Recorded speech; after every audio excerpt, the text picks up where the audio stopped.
What's up? What's up? What's up? Members of the Conscious Approach Tribe, thanks for joining in. My name is JV Wins, Dogon SS. We are here as always, here to kick the shit with you, light the tires, and have some good old fun here on this Tuesday evening, November the 14th. Thank you for joining us. You. You boys, a big old solid. Hit that like button, hit that subscribe button. Leave a comment. Let us know what you think about the commentary in this or any other video. We certainly appreciate it. And as always, we appreciate all of the folks out there who have been checking out our videos. We certainly do appreciate the feedback. Thank you very much. We appreciate the support as we continue to move onward and upward here in our little corner of the internet here. So thank you very much. And with that out of the way, we'll go ahead and get things kicked off. First thing that we are going to talk about on today's stream is comments made by Fat Joe. Fat Joe recently sat down with actor Chazz Palminteri.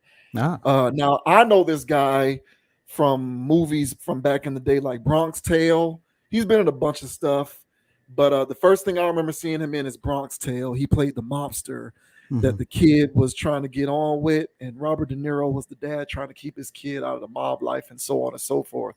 But he's been in a lot of movies. He's like an OG actor in the Hollywood game, Chazz Palminteri. Apparently he has a podcast, because who doesn't have a podcast these days? Exactly. Fat Joe was on the podcast with Chazz Palminteri, and they were talking about hip hop, and they were talking about Fat Joe's past and his history.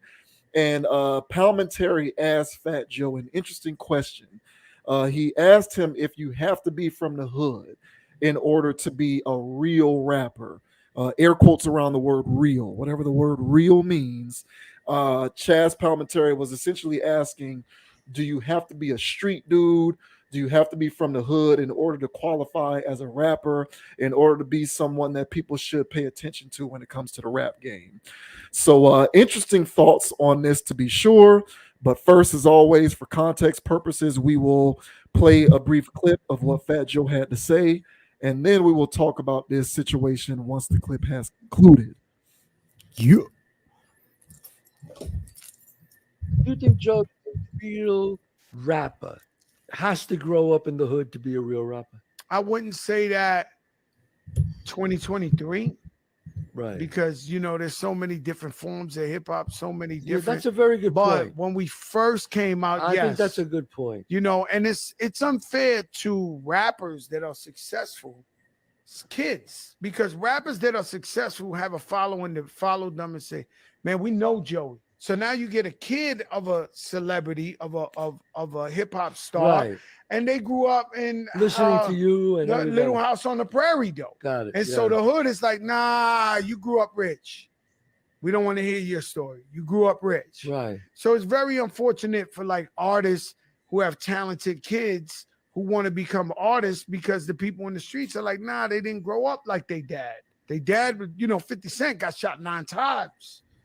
Snoop Doggy Dogg beat a murder case. I mean, this is not stuff that should be glorified. Right. But this was the right. stuff that this was the credentials that you needed to be considered authentic and real back in the days.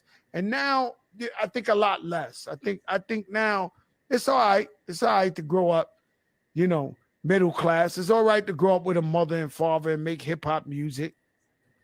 Yeah, I hope so. I doubt it. I would also say that it's all right to grow up with a mother and father. Who knew? Such a novel concept. Yeah.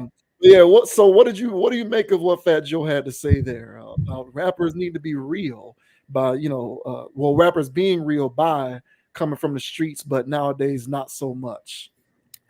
Well, I like to just start off by saying that, there's this thing where, we would like to point out that hip hop is only articulating the conditions that the people are in, and they're only talking about what they're seeing and all this other stuff. And my rebuttal to that is no, they're not. And I would say that probably, out of all of this, gutter rap, all this tough stuff, these guys aren't actually, well, now they are, but back then they weren't actively murdering people. They weren't selling bricks of cocaine. So there was a lot of embellishment going on with these hood tales. And so they weren't so much so reflecting what they were seeing. They were giving fantasies about crime. And but of course, so I just wanted to address that, Yeah. because there's going to be, oh, they're just are, just reflecting. No. They were embellishing.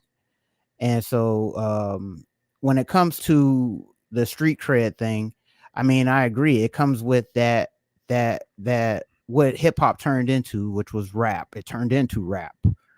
And rappers, should be from the streets, basically, because, well, the term rap, basically came about, and turned, hip hop turned into rap.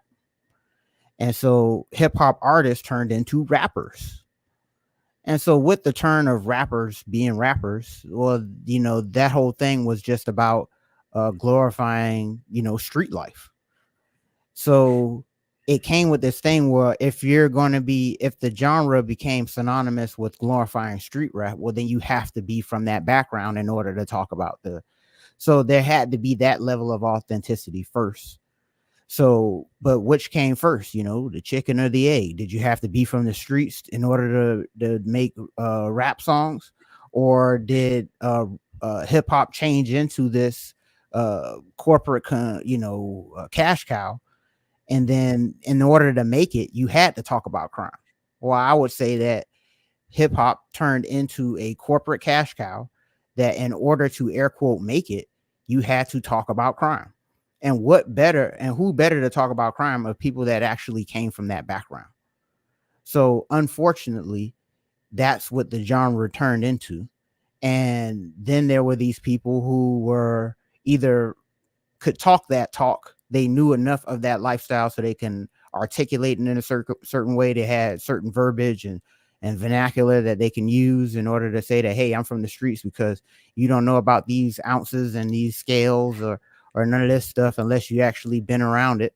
So they had that level of cachet to them, but they still weren't the kingpins that they claim to be. They weren't the murderers that they claim to be. And this is from our generation. Mm-hmm. So it became this stage act of acting like you're hood, you're tough, you're a prisoner, all of this stuff. But in actuality, these people were actually raising well-to-do kids, and at least trying their best, putting them in the best schools, all that jazz, while they're telling other people's kids to go shoot up a place because somebody stepped on your shoe. So for him to turn around and say that, oh, it's hard for these rappers who end up having kids and they want to rap and stuff like that, and people go, well, you're not nothing like your father. The father wasn't even like that. Yeah. Right. The father wasn't even like that. So if he was, he'd be in prison right now, like these new rappers that are really about this dumb life, and they are actually catching RICO acts. I can't name one rapper from our generation that caught a RICO. It's not that they were so smart that they evaded the law. They were just artists. They were commercialized figureheads that never really did any of these things. And if they did, it was on a very small scale that your neighborhood dope dealer did. But it wasn't bricks in the trunk going across the interstate. They weren't doing that. So I say all that to say is that Joe does have a point to a degree.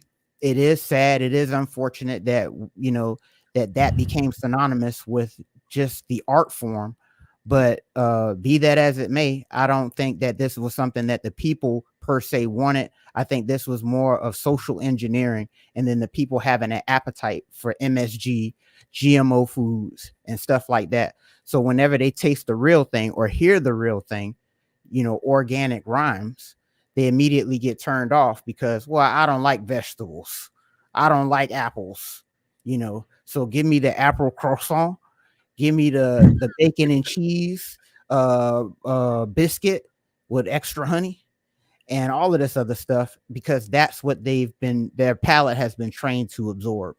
So how do you feel about this, man? Do you feel as though that you have to be hood in order to make it in a rap game, or is that more of an old trivial concept? Yeah, that's a completely ridiculous notion. Yeah, you raise a good point with these figurehead. Ironically, one of 50 Cent's shows, which reinforces all of these tropes, all of those 50 Cent shows on Stars, those Yep. power shows, Yep. reinforce all of these tropes. Yep. But ironically, the Raising Canaan show during the first season, there's a character on there called Famous, Puerto Rican character, and he's trying to be a rapper in the rap game. And he's rapping about bricks and shooting people and all of this. And 50 Cent is narrating the episode. And he's talking about how this is what happens in the rap game when you have these people who become sort of enamored with being an artist. And so, in order to try and get into the rap game, they capitulate to the cultural infrastructure of it and they Right. start parroting the speech. And that's how you get these studio thugs, Right. these individuals who never lived a life, but think that that's what you have to do in order to be successful. And so they become these rappers rapping about, murder, death, kill, drugs, violence, jail, prison, and all of this other stuff. So I completely hear you on that aspect of it. The comments about Fat Joe reminded me of the N-word. To be honest with you, that was the first thing that I thought of. And here's the reason why. I correlate the two notions. So I correlate the idea of being hood or street and being authentic with using the N-word. And so I personally have trained myself to eliminate the use of the word from my vocabulary. Good job. I don't tell anybody else to do it. It's not that thing with me. I'm not going to die by that. So other people still use it with me. I'm not going to be like, hey, I don't use that word. Don't use it around me. It's not that serious. So I don't care to that level where I'm going to check somebody on it. But I personally have stopped using it for the most part. It still slips out every now and again, but for the most part, I've stopped using it. And the reason why is because the current application of the word has become far too confusing for me to continue to feel comfortable enough to just use the word in any situation. So I've just said, in order to not contribute to this confusion, I'm just going to stop using the word altogether, because I feel as though continuing to use the word contributes to the confusion around the word's application. And the reason why the word has become so confusing is because that word has been packaged with hip hop as a product and it's sold to everybody. So, like, there's no label on rap music or a hip hop album or anything hip hop related that says for black people only. There's no disclaimer that says if you are not black, you cannot listen to this music.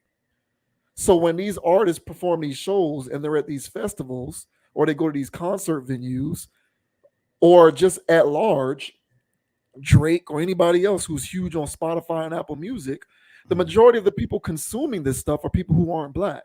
By the numbers, it's mostly non-black people who are consuming this content. And the word is laced all throughout the music. So you're actively telling people to participate in a culture. Well, you're actively telling people that it's okay to endorse it, to spend money on it. But then you want to check them whenever they actively participate in it when they use the word. To me, that's confusion. I analogize that with sports. It would confuse me if the NBA told me that I can pay to go to a game, but that I can't actually play basketball. That would be confusing. I wouldn't understand that.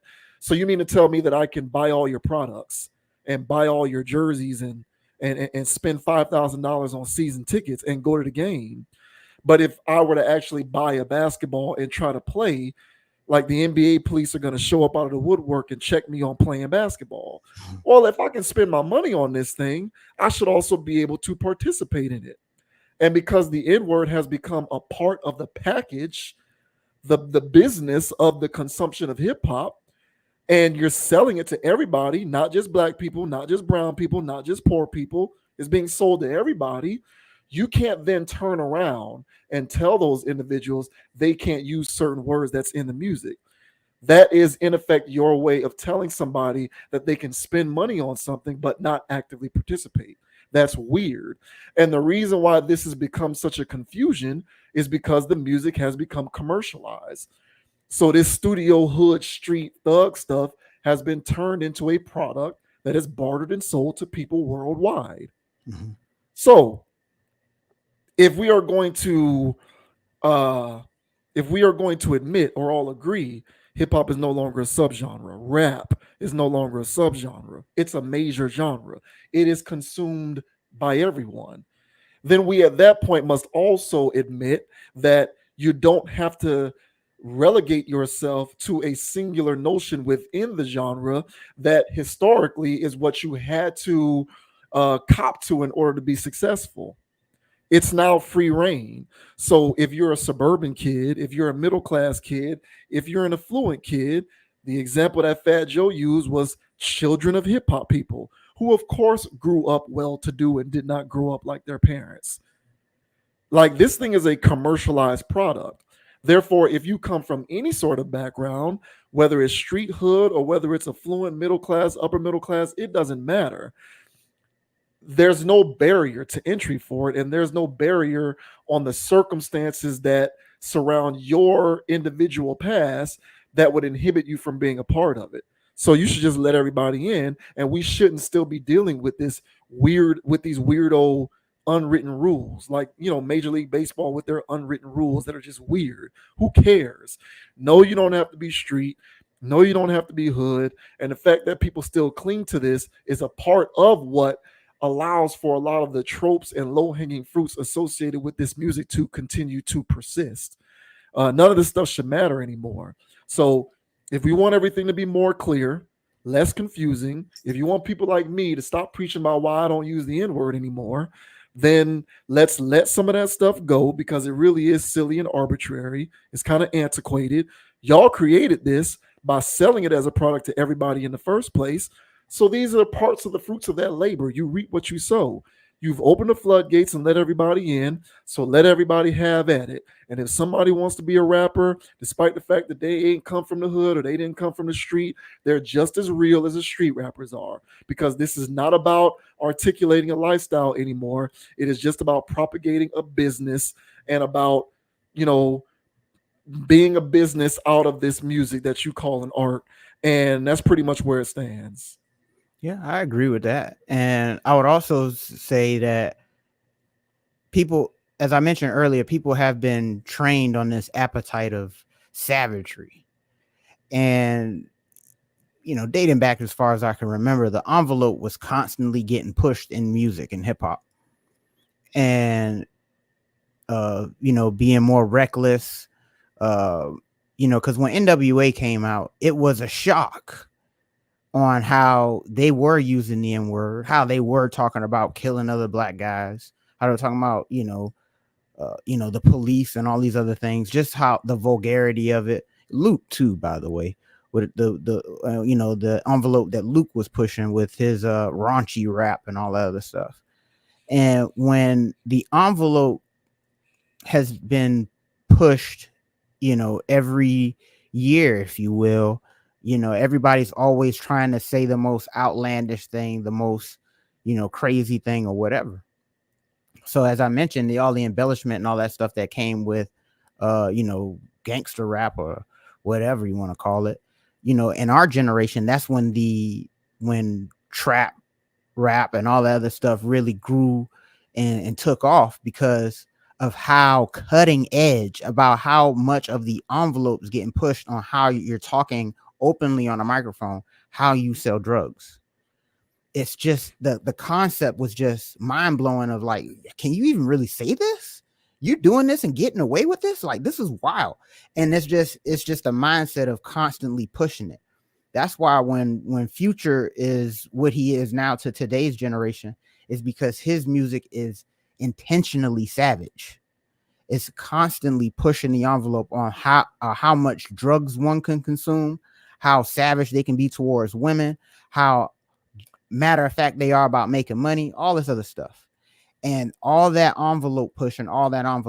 So then we get the new stuff with the sexy reds and stuff that we keep talking about. They're pushing the envelope on box rap, on how hard they're thoughting in these streets. It's constantly an envelope being pushed, less to the imagination, more to direct savage. Hey, because back in the day, somebody could have talked about, po pimping or whatever, and they talking about the holes they got on the stroll, but this girl's talking about her booty holes brown. So they're leaving nothing to the imagination. It's straight to the savagery. And so people have grown an appetite, and it's become synonymous with hip hop of, hey man, how are you pushing the envelope now? How are you going to push the envelope? So if there's a rapper that comes out and they actually are trying to deliver a message, they're not doing this savage rap. They're not doing it. They're deemed boring, lame, or XYZ or whatever. Nah, that's still going on. And I was surprised to see the young people pick this up and still run with it. But now the new thing for the males, at least, is like depression rap. How depressed are you? How many people you can't trust? How the people that you trust, how close were they to you? Was it your brother, your homeboy? Who did you dirty, bro? They stole your girl. This is crazy. The envelope's always there. So depression rap has its own envelopes. How many drugs are you popping, man, because you're so depressed? So with all of this stuff being said, my thing is that this appetite came from somewhere. And so the only thing that these new rappers are doing are just following the rubric. They're following the model. And so to me, I push all of this stuff back to when all the major labels got so involved with the art of hip hop. And once we see when the labels actually got involved, then we see the types of music coming from these labels change. And then from there, when it's being massively produced, as you mentioned, being a commodity, yes, though, people from other communities financially consume it, but we, culturally consume it. So much so, as you mentioned before, that, people are Black culture and hip hop are synonymous. People think that hip hop is what their life's supposed to be. And it's like, nah, bro, it's just a music form. What you gonna say? Yeah. Yeah. No, yeah. I was agreeing. Yeah, it's just entertainment. Yeah, it's just entertainment. Yeah. So, with all that being said, I just feel as though this is not something that happened yesterday. This is something that's been going on for almost the last 30 years. And what we're seeing here are the fruits, of that tree that got produced in the late 80s, early 90s, of major corporations getting involved with the art form, telling the artists and telling us, the listeners, what we actually want to listen to. Now everybody's got Stockholmed into it, and now they can't wait for the next Savage record from Future. And I think that this is just where we're at right now. And I think conversations like this, amongst people who've had enough, these are the only things that's going to keep the culture actually in a state of, something being normal or not completely off the deep end.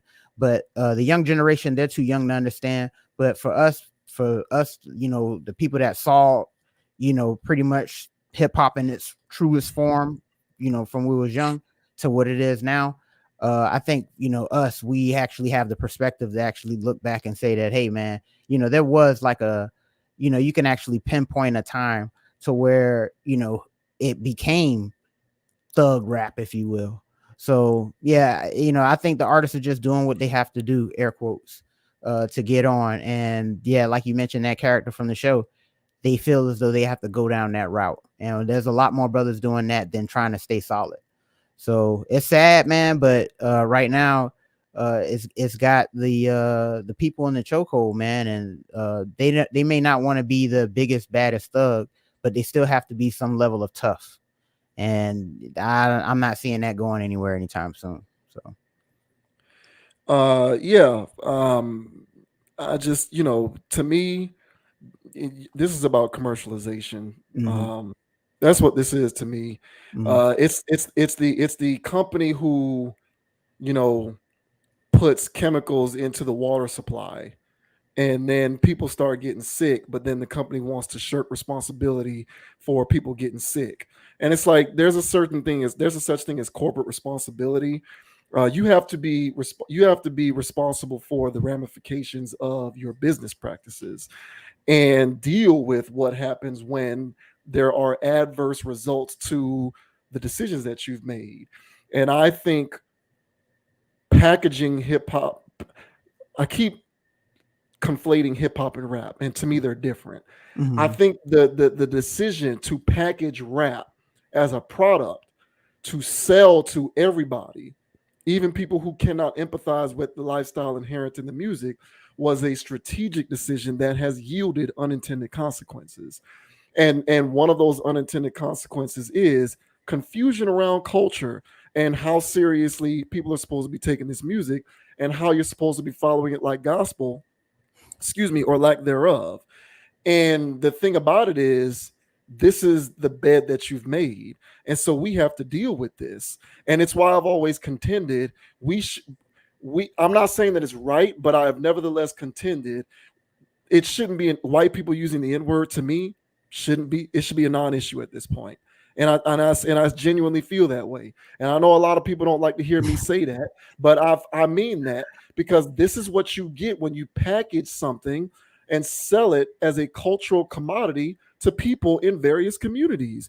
You are going to get the literal participation of said product because you can't separate someone's purchasing power from their penchant for practicing what they bought. If I buy a basketball, I'm going to take that basketball to a basketball court and I'm going to play the sport. If I buy this rap album, especially after 10, 15 years, I don't care what my background is. I don't care what I look like. I don't care what my ethnic background is. I don't care if I'm white. I don't care. You are not going to tell me that it is okay for me to buy rap music for 10, 15 years and expect me to filter myself and not do things like use the N-word or try to become a rapper, even if I'm middle class or upper class.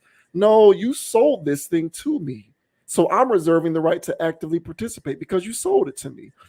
In no other area of corporate America or business do we see these kinds of things take place, except for when it comes to this rap music. And it's because there's so much confusion around it, given the cultural stratification behind who's participating and who's not, despite the fact that it is sold to everybody. So my thing has always been, you want to get rid of this confusion, stop caring about it. White people want to use the N-word, oh well. And if you don't like that, put a disclaimer on the music, create a law that says white people can't listen to it. It's as simple as that. Because you want to sit around expecting white people to filter themselves and not use the word, but you still think that they're going to spend the money to go to Bonnaroo and South by Southwest and Rolling Loud, and they're going to up these streaming numbers and make people like Drake be the highest streamed artist on Spotify or in Spotify history. You think that happens because it's only black people doing it? Of course not. And this isn't necessarily a racial issue per se. It's more of a economic issue. It's more of a socioeconomic issue. But it is what it is. So I just kind of feel like either you make this thing make sense or you just leave it as it is. And we need to stop with the fake outrage whenever you do have people from the middle class or the upper class who want to be rappers. Because if it's a product that's sold to everybody, this is one of those unintended consequences. You're just going to have to live with that. It is what it is. So I don't know whether that was where Fat Joe was coming from with this, but it's a part of it for sure. There's no point in getting upset. There's no point in thinking about who can and cannot use certain words. There is no longer a point in thinking about what your background should be in order to be considered quote unquote real. It doesn't matter. Those are completely antiquated notions because you sold it to everybody. It's not like you only sold it intentionally to quote unquote real people. So this is what you get. That's business. That is business, and this music is business. So these are the consequences that come along with doing business. It's the price of doing business, as they say. So you're just gonna have to let the chips fall where they may. I agree, man. And shout out to Fat Joe and his tattoo beard. Shout out to Joe, man. Hey, man, Terror Squad, man. Joe Crack, another alleged studio thug. But, Yeah, I mean, apparently he was selling those bricks of yayo. So right. Yeah, whatever. But yeah, that it is. That's where it's at, man. Y'all need to stop getting mad at this stuff. And if you don't like it, stop buying the music. That's all I gotta say. Because it ain't gonna stop. So Joey Crack. yeah, good looking on the content, nevertheless. Joe Crack Hip Hop OG, wise words of wisdom. Who knew? Yeah, exactly.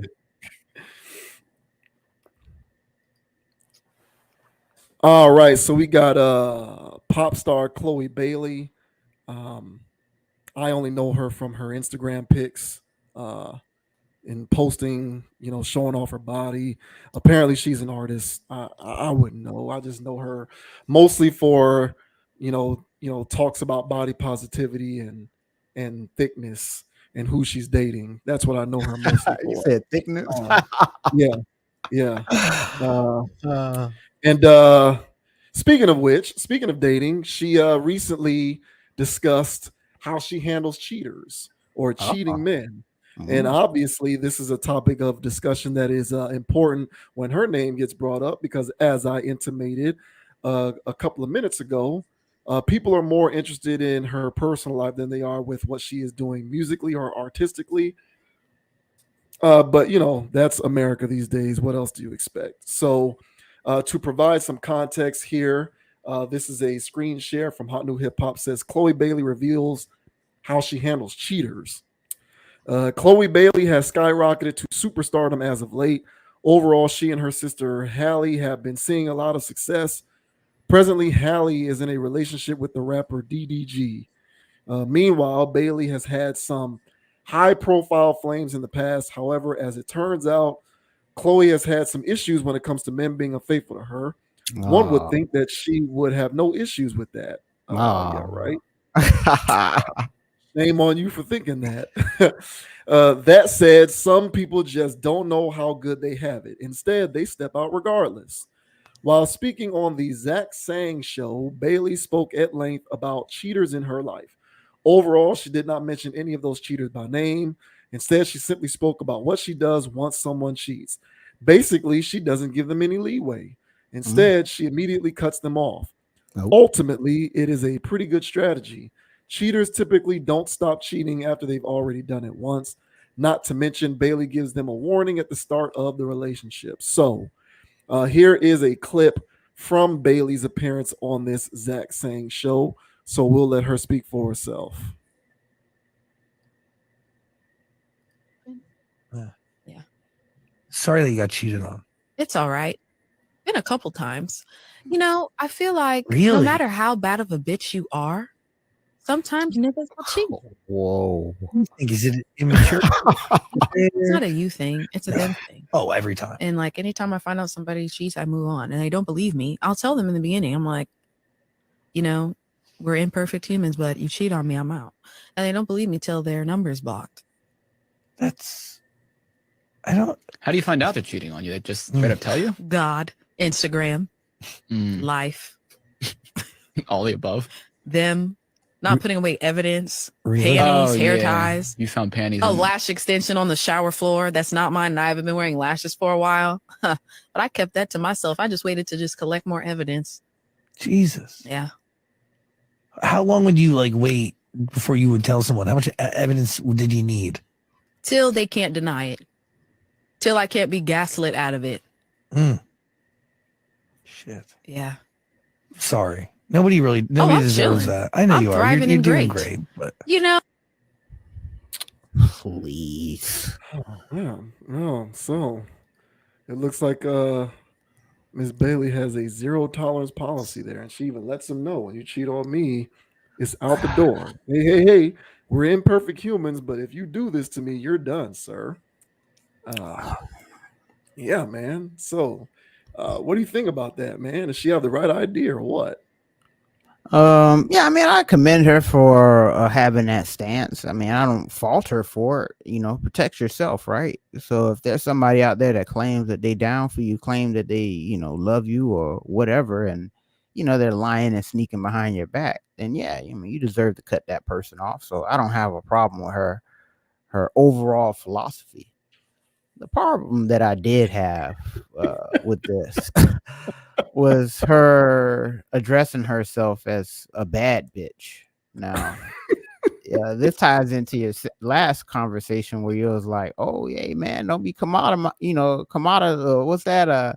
Monetizing the N word because well, people gonna use it, and well, she's calling herself a bad bitch. I don't know how else I'm supposed to address her outside of outside of that term, right? But I will be sophisticated here, not petty. But be that as it may, I don't like that term. I don't like anybody who I won't say I don't like the person. I don't like that philosophy. I don't even know what constitute a bad bitch because that's the female equivalent to me of a real nigga. Yeah, exactly. Yes, 100%. And I cannot stand it. So, so that's just like anybody, when you a real, and it's like I don't want to hear nothing you have to say now. I don't want to hear nothing you got to say right now, because you're this thing. It has very weird standards to it, and the people that subscribe to it tend to subscribe to things that don't serve them. So I don't care for that. And for the guy that's sitting there going, "Oh, what? Somebody cheated on you?" Well, yeah, you wouldn't cheat on Chloe Bailey, but she wouldn't date you. Right. The only men that she dates are the men that would cheat on her. Ding, ding, ding, ding, ding. Yep. So I don't feel sorry for her at all, because she wouldn't deal with a regular guy, And first of all, ladies, and especially if there's any fans in here, now y'all are average females. I'm not saying that is bad. I'm just saying, you can't say women, but y'all are the everyday woman. You're not a celebrity. You're not in everybody's feed. You're not doing that. That's what I meant by that. All right. So you're an everyday woman.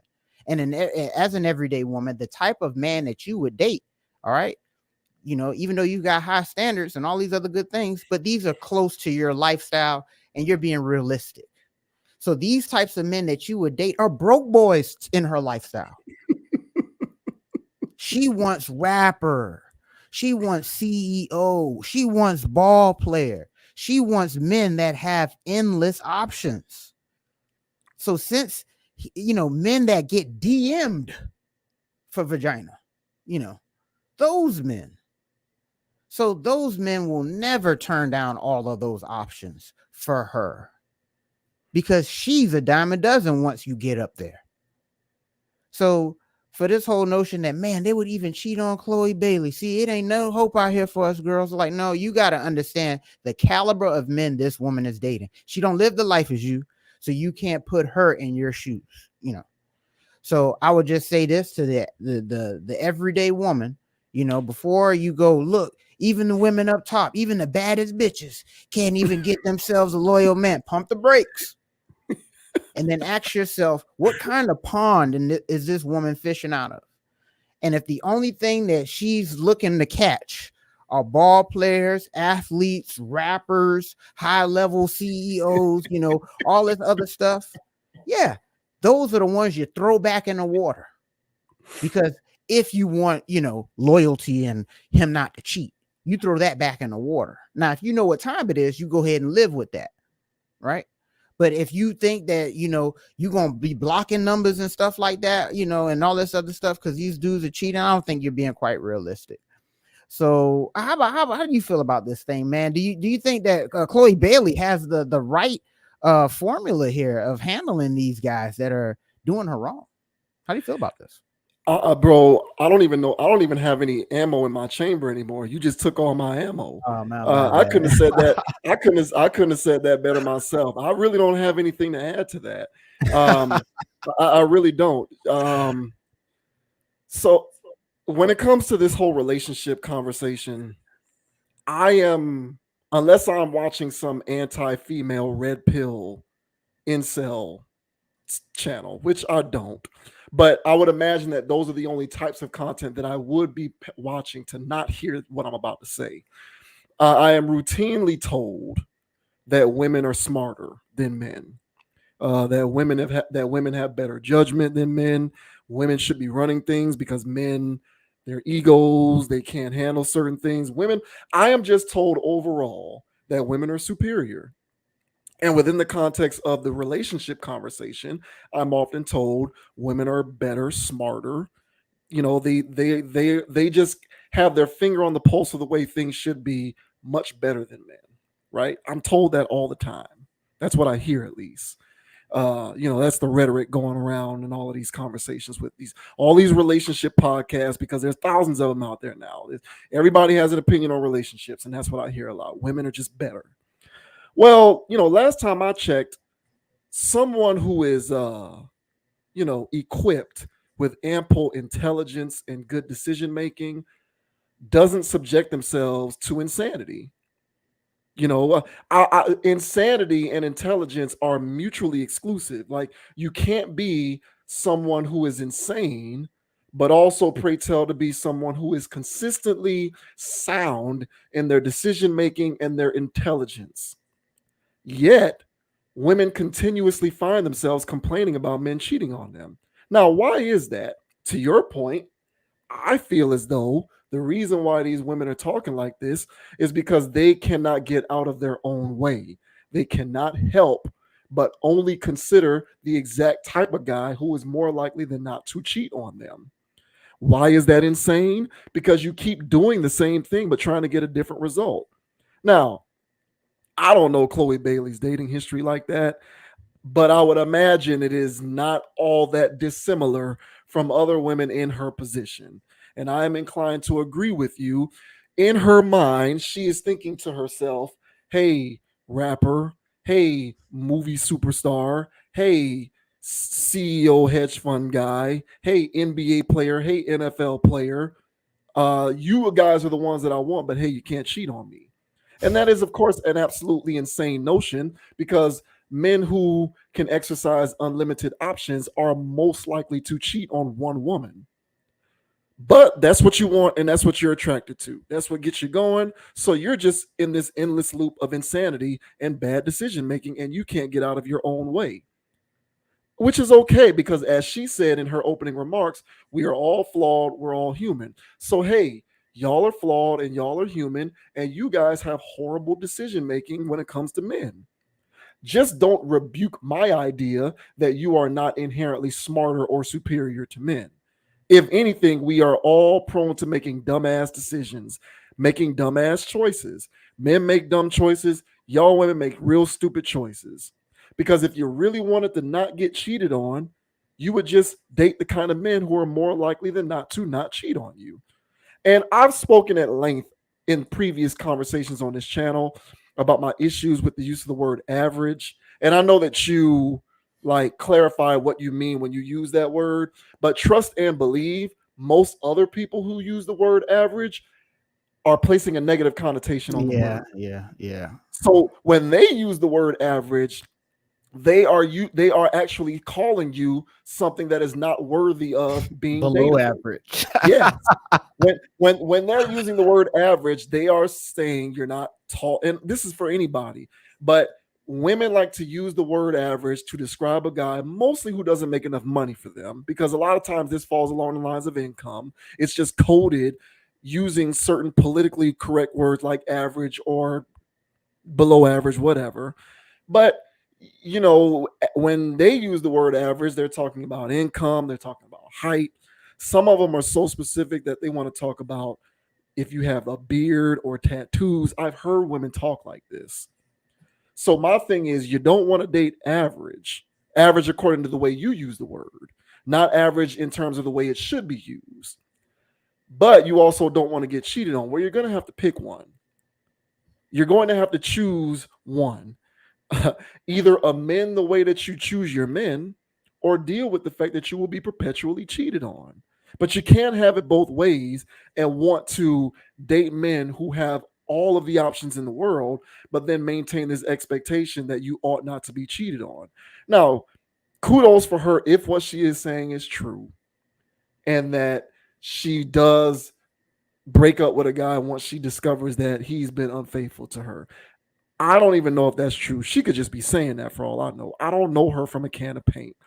And you talked about this a lot. A lot of women like to pay lip service to the idea that infidelity is a deal breaker. But when push comes to shove and they weigh their options and evaluate whether they have more to lose by leaving a situation than to stay in it and deal with the cheating, a lot of them will just stay in the situation and deal with it because they perceive leaving it as losing more than what they would gain by leaving. So I don't know if she falls into that boat or not.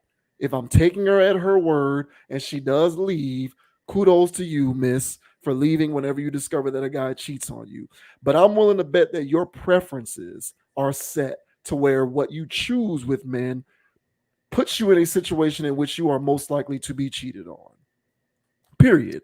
And when it comes to the rest of these women out here, the women, average, the everyday woman, it's weird because I think that this kind of stuff is having a trickle down effect. And I think that, and I've mentioned this before, I think that what you are dealing with is the mindset becoming so pervasive on a large scale that the everyday woman is now looking at this as this is what my standard is. Yeah. And so they're looking for the big fish in whatever city they live in.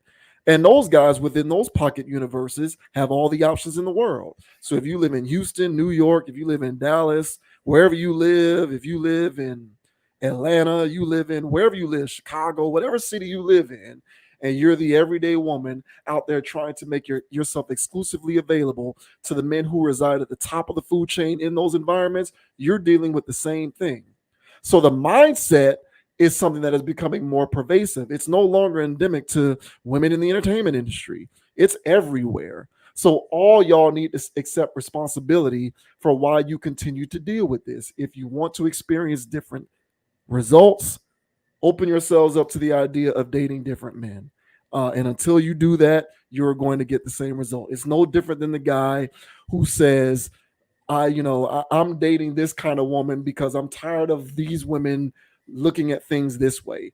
Well, have you really maximized what things are like in every area dealing with those types of women so that you know for sure that this is what's going to happen every time? Or are you fishing in the same ponds but trying to get different results? That's what this looks like to me. If what she is saying is true, I commend her for that. Otherwise, I think that she is afflicted with the same sickness that a lot of women today are afflicted with, and they, quite frankly, cannot get out of their own way. Yeah, I agree, and I do believe her. I think she does cut them off, and this is why I think she's able to cut them off so easily and successfully or whatever. Is because of who she is, and she got options, and she never let her options go. So when bro act up and he acting a fool, it's nothing to get new attention from new dudes because she's Chloe Bailey. Right. So immediately, as soon as this guy acts up or does the wrong thing or whatever, she activates her splinter cells. And then she just go ahead and get started with another situation, not missing a beat. If she's always used to hanging out with this dude, she can hang out with the next dude the same evening. As soon as she blocked the guy in the morning, that night she can be hanging out with somebody else, forgetting her worries away. So for a woman like Chloe Bailey, it's easy for her to make this cutoff. So that's why she can talk with so much cash money, is because she lives a different lifestyle than you. Or what I mean, everyday woman. So my thing is just for the everyday woman who's listening to this rhetoric, just be mindful. Now, I'm not telling you to stay with a cheater. I'm just saying she's so bold and she's so brave is because everybody got access to her DMs and she's constantly catching new candidates. So if some clown decide to act up, who cares? The next one's rolling in. Now, she don't have to let everybody know that she's dating somebody. I guess that's something, it becomes official or they get caught eating at a restaurant too often with one of her hookups. Now all of a sudden they date her. Well, I don't know how that stuff go. But be that as it may, that's why she's able to talk like this, because she never lets her options go. And she's constantly in a position of always getting new action. So she never talked about her DMs while these guys were air quote cheating. She never talked about the things that she was doing that he would have thought was unsavory before she found any eyelashes. So she's always going to be the victim. She's going to sit there and go, yeah, girl, he did me dirty. You know, I'm Chloe Bailey and I still got cheated on. But she's not going to tell you the little underhand stuff that she was doing as well, I'm sure. It's not like she's being serious. She's still young and in her phase. Girl, you remember when you was her age. So let her keep doing her. She gonna keep doing her. She ain't doing nothing serious. Everything's a situationship at this point for this girl. So that's why she can live her life like that and talk with such cash money, in my opinion. But when life gets more serious, when you're the average everyday person, you know, and life is serious, people hold on to these things and whoop de whoop and all this other stuff. So it's just a thing of these this is everyday people stuff. Everybody deals with this, but the way that she's talking about it, the scenarios and stuff like that, this is reserved to, in my book, for it's literally celebrity stuff. I mean, it happens in a micro too, but at the same time, these are it's different stakes on the line. So yeah, I just tell the women that are listening to this, just proceed with caution. Just like I mentioned in the first segment was, hey, the type of guy she's dealing with. You got to see who she's dealing with. And B, in the second segment, the reason why she was so bold and so brave and able to cut it off and block dudes was because she's constantly getting dudes in her DM. So she's got options too. So when two people got heavy options like that, what is loyalty? Somebody sneaking behind somebody back. That's for sure. So yeah. Have at it, Miss Bailey. Have at it. Yeah, I hear all of that. I think that social media and the internet has empowered the everyday woman to exercise this same type of behavior, just on a smaller level. Yeah.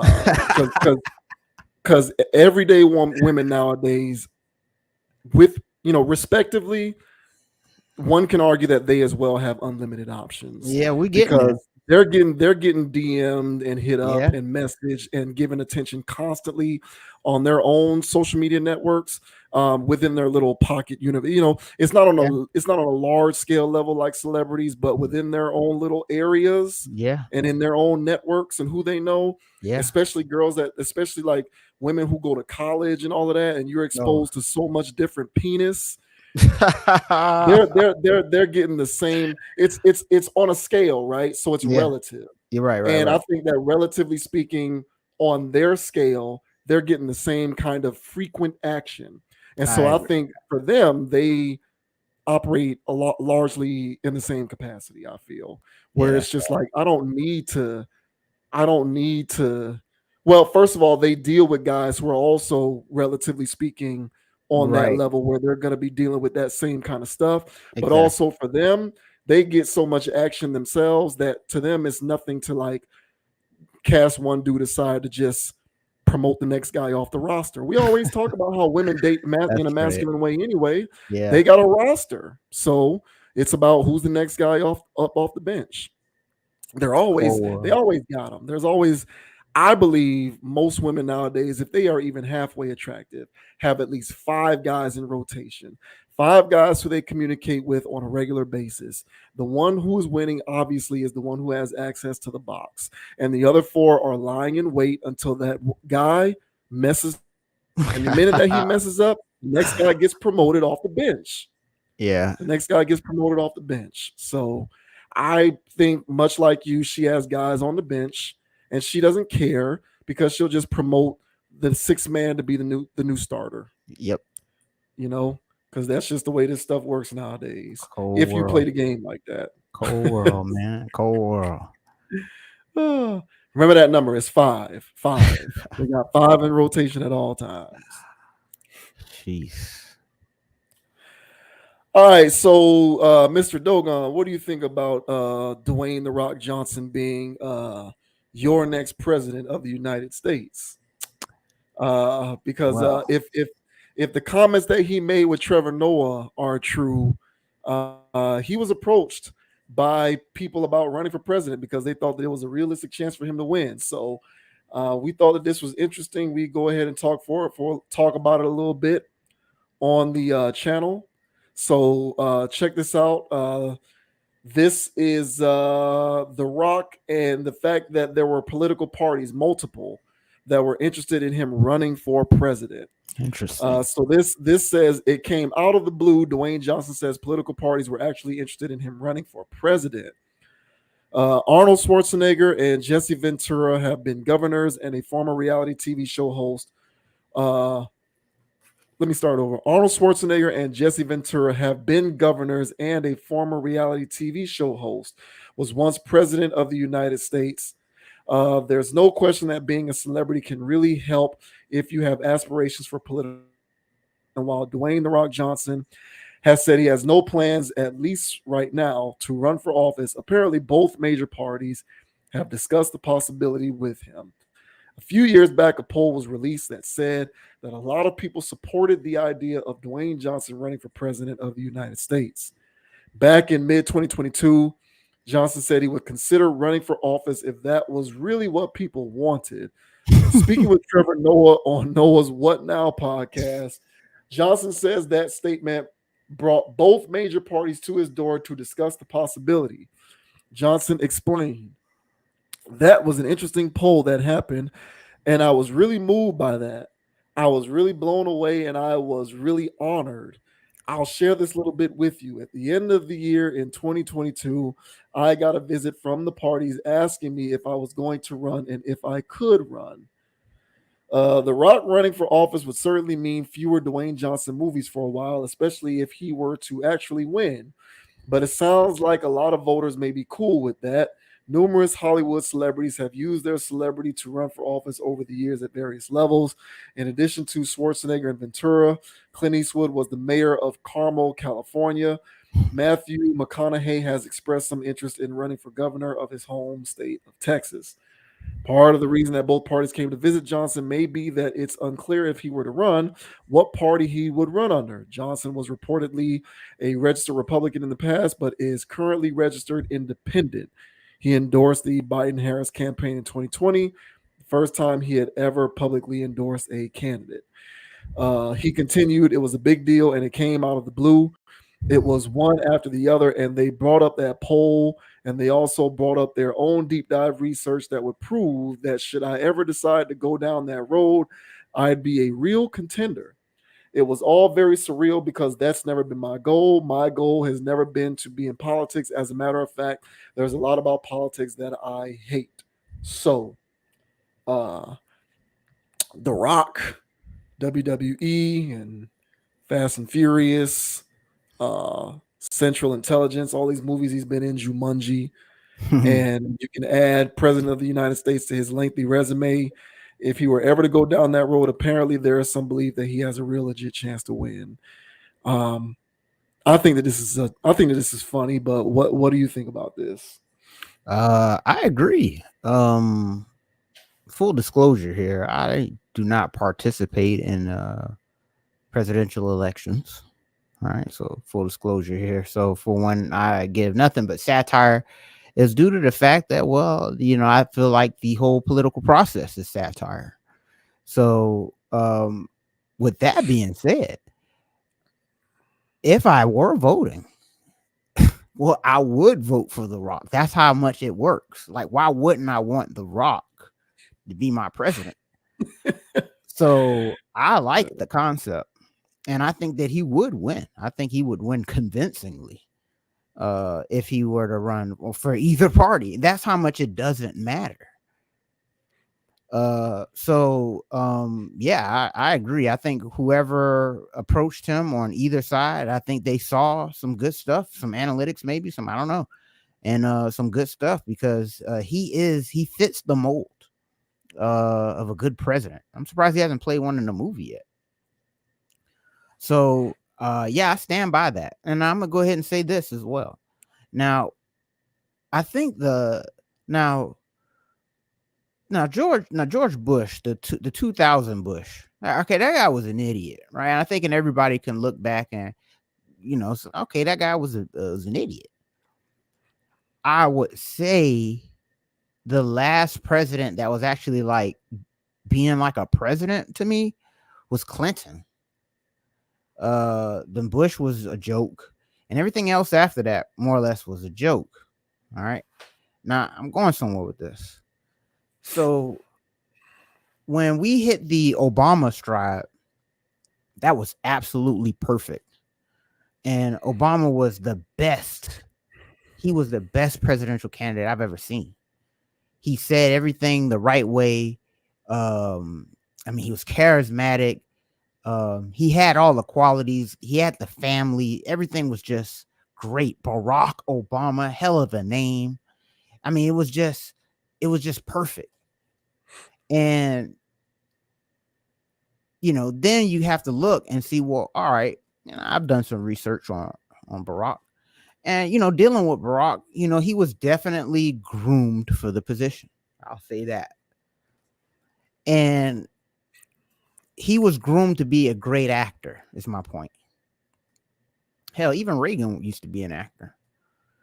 When you're dealing with being president of the United States, in my opinion, you're dealing with somebody who's an excellent figurehead. One that gives you the illusion of authority, one that gives you the illusion of decision-making abilities, one who can deliver a speech when a tragedy happens, one that when there's a natural disaster, they look the part, shake the hands and kiss the babies. So they have to have this aura about themselves that people look at as humble, noble, and all these other great qualities, right? And so one thing about Barack Obama, he did that. He stepped into that role. Hell of an actor in my book.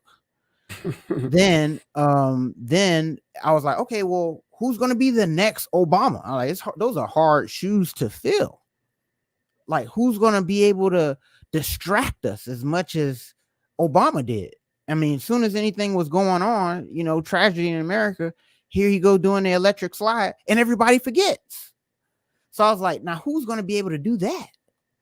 Well, then in comes Trump, who's also being groomed for his position. Trump, amazing actor, amazing at trolling the American public. It was great television. If there's anything going on, Trump was going to go ahead and distract the hell out of everybody. Whether you was a Trump supporter or a Trump hater, he was perfect for the job because he kept everybody talking about stuff that wasn't really politics. It's brilliant. So now we got this guy, Joe, in there, and he's dropping the ball. I mean, I think they really ran out of options. So then we get Joe Biden in there, who's clearly in dementia stage in his life. He doesn't know what's going on, and he talks like it. And at this point, it's become very apparent that the American TV show sucks. So we need somebody in there, 2024, Kanye, so just give me a celebrity and just make it entertaining, because we all know that Joe Biden is not doing any policy anyway. As I always say, he can't even find his pants. So who's really running the country right now? The same people that's going to run the country if The Rock was in there, if Trump was in there, or anybody else, Doja Cat. Just pick somebody they'll pick somebody that's entertaining. So I want a good show up there. That's all I'm saying. I feel like this country is going to go in whatever direction it's going to go in regardless. But how do you feel about this, sir? How do you feel about Dwayne "The Rock" Johnson?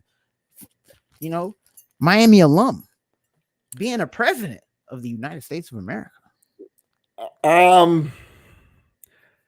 As someone who does still hold out hope for humanity, at least a little bit, not a lot, but a little bit, I would have to think long and hard about whether I would actually take this seriously or not. It would depend on who the other people were.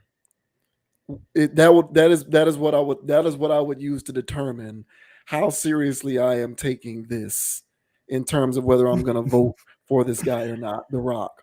But I will say this, though.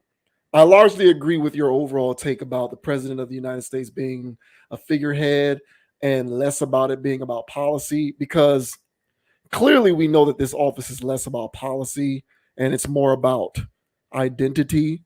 Right. It's why people and I've said this before, if there was a candidate who had the best plan for getting the country back into an economic surplus, keeping us out of war, getting rid of the debt, the things that actually matter, the economy, ironclad economic plan, so that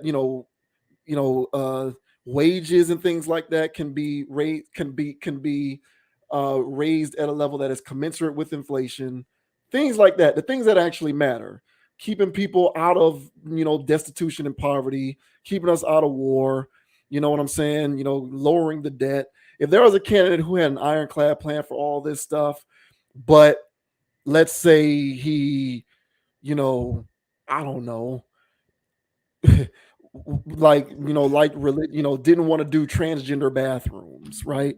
So let's say that he was against having same-sex transgender bathrooms, or he was against trans athletes performing in sports with other athletes that are of the sex that they were assigned at birth, goofy stuff like that, right? Let's say that he was not married. Let's say that he was a single guy, no wife, no kids. These weirdo things that people care way too much about.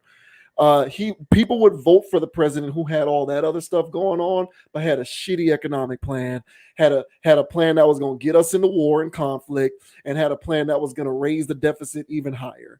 These idiots out here in this country would vote for the identity candidate before they voted for the candidate who would actually do well with the stuff that they care about.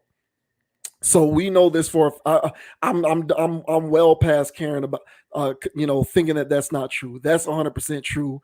These people in this country have lost their minds when it comes to this stuff. They truly have. It's all about identity stuff. And so my thing with The Rock is, what I can't take away from him is, if you look at his business practices, he's exhibited good judgment. His movies haven't been totally horrible. He's chosen wisely when it comes to his business ventures. He's got his tequila, he's got his production company, he's got the energy drink, he's got something else that he's doing, the XFL. He's trying to revive the XFL, and all of these things seem to be trending towards success.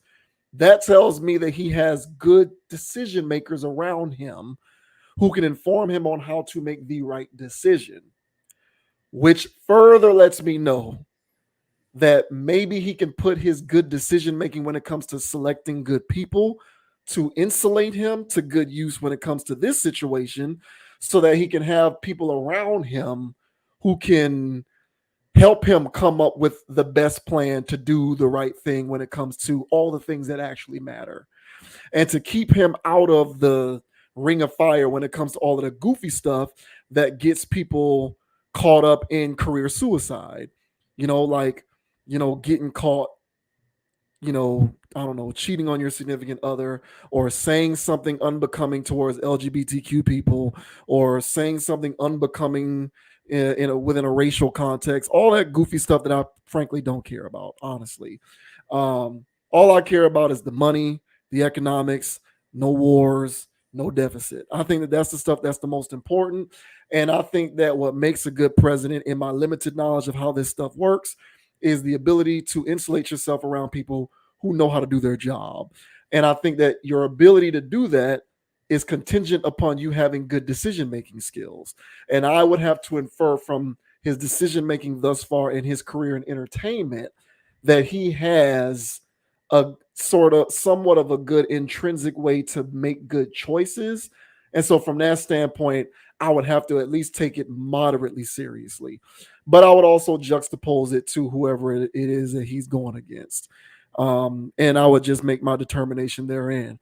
But him being an actor or a former wrestler, to me, is irrelevant, because it's not unprecedented. There have been actors who have been in politics before. As you said, Reagan was an actor. He was a president. So who cares about any of that stuff? I'm just looking for whether somebody can make good decisions. And I think that that's been the mark between people who suck at this stuff and people who don't. Not that it's a high bar to meet because it's largely been people who suck, but what are you going to do? That's what politics is. It's largely a game of people who, it's a race to see who can suck the most, quite frankly. And so maybe he would finish at the top in terms of someone who would be last to finish in terms of sucking the most. And sad as that may seem, as bleak as that may seem, as cynical as that may seem, it makes it worth consideration. Yeah, and but I would just say the mere fact that both political parties approached him, trying to make him a figurehead, basically because he's not involved in politics. Now, this is not running, your local rec center. This is not running, your tri-block area, the housing community. This is the United States of America. So for them to approach him to run for president, where he's not even doing anything political, already suggests to me that just run the Rock Johnson. We'll do the policy for you. Yeah. And this is how they approach all presidential candidates that eventually become the representative for each party. Yeah. Now, there's been some qualified candidates that were Republican or whatever, not even getting mentioned because they already picked their dude. There were some Democratic people that were legitimate people, but it didn't matter because they already picked their guy or their gal. And so at that point, they're gonna put in their figurehead person. Now, so they already know this is, like you mentioned, identity stuff. This is a popularity contest at this point. It has nothing to do about policy anymore. So why not get a universally loved bipartisan person when it comes to who loves him? Because I'm pretty sure the spectrum would be ultra liberal people and even conservative people who jive with Rock. So he is a great candidate for a figurehead person. That's why I was also mentioning about the previous generations. They ran out of so many people. They threw Biden in there. They don't have any more of these old politicians that knew the politician game. So now they need to put in anybody, Pete Davidson. And they're just going to, bro, that doesn't matter. They're going to put somebody in there. Yeah, it's going to get to the point where it's honestly, because it's already a joke now. Like, if people aren't laughing at America now, I don't know when they're going to start. So it's already a joke. And to even have The Rock to even be approached by either party, it's already shameful. It's bad enough. It's both.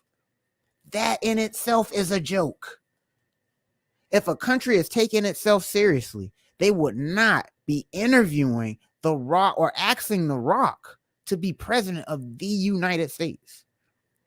So at that point, that tells me everything I need to know about both of those parties and how they choose to select the candidates they want to represent each party for each election. So I think this is complete. I think this is hilarious. And if they're going to do this, because they have, give me somebody better than Joe.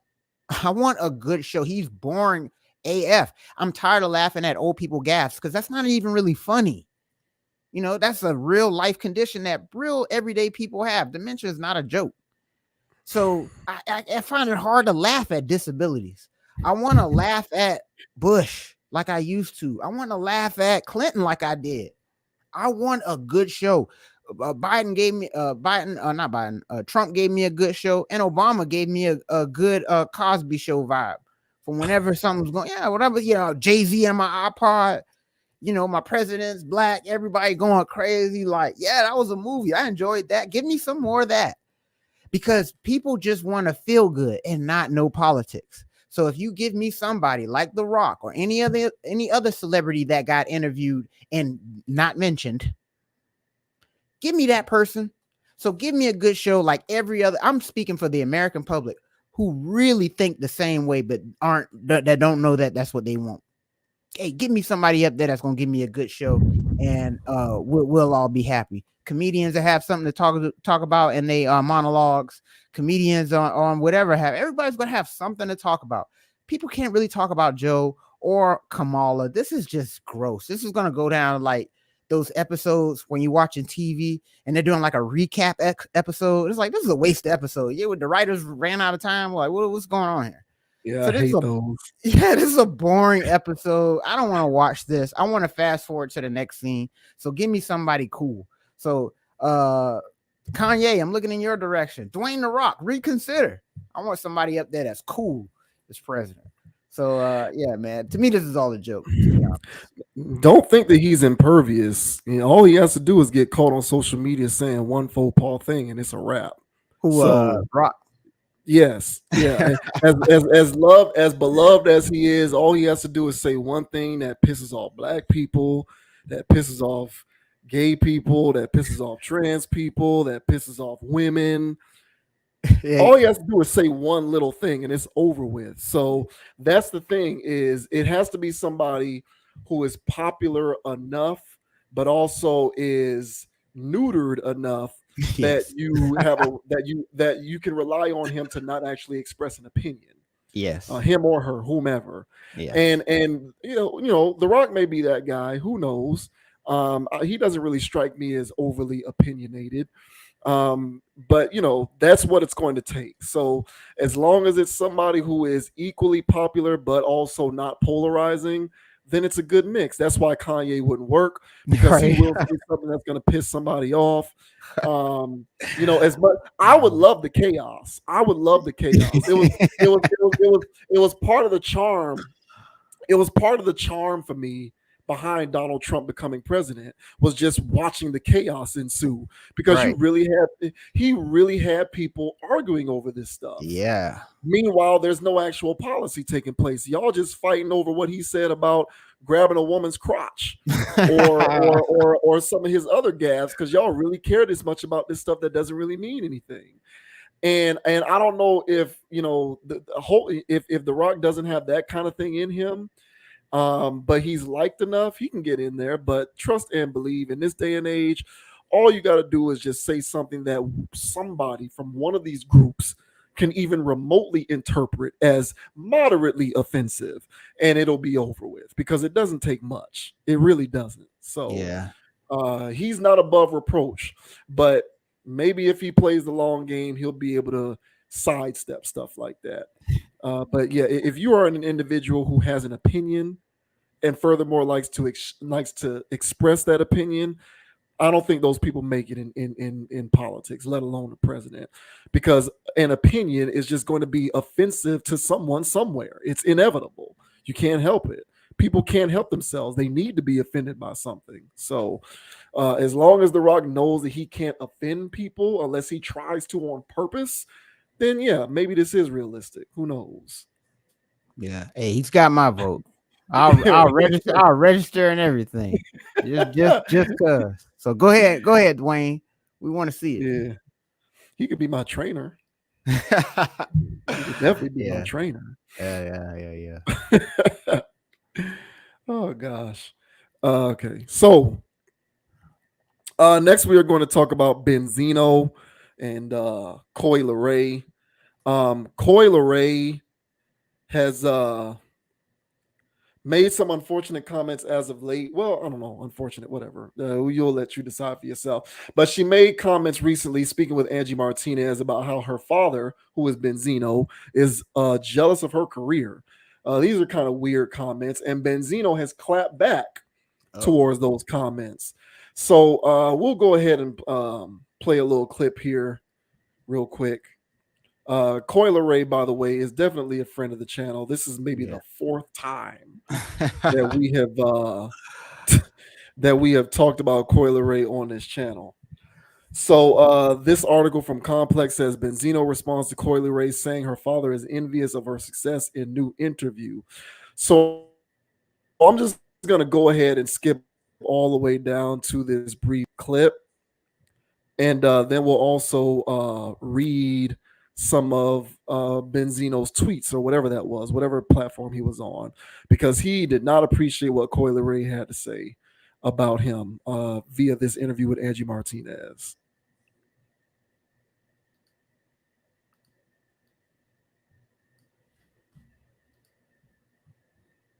How does your father deal with the success? Because that's got to be triggering for him in a lot of ways too. Triggering, or maybe he's just proud. You know, at first it was rocky because I felt like he couldn't handle my success. I felt like it did come from an envious place, which is okay because he's human and it's fine. But I felt like, you know, he still wants, like, he's one of those people that feels like, yo, like, I still have a story to tell. You know, I still feel like something, I have to say something. Like, no, he's like, I have to say something. Like, he's one of those people like, let me at him. All right, so Benzino did not appreciate that very much. So let's see here. So the Love and Hip Hop Atlanta alum didn't take kindly to his daughter's comments and fired back on Instagram, writing, "This has to be the most ridiculous crap emoji I've heard in my entire life on this earth. How TF can be envious towards someone."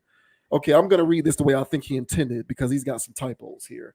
How the hell can I be envious towards someone I raised, nurtured, provided for, influenced, and loved very dearly? This industry and the internet has completely messed up the minds of this young generation.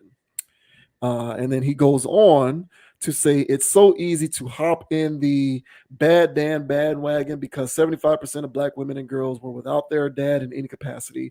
Well, I feel for all that, but that was not the case for Coi Leray. I named her that.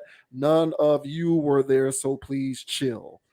The 26-year-old Players rapper is yet to publicly respond to her father's recent social media comments, but it wouldn't be the first time she's weighed in on the matter.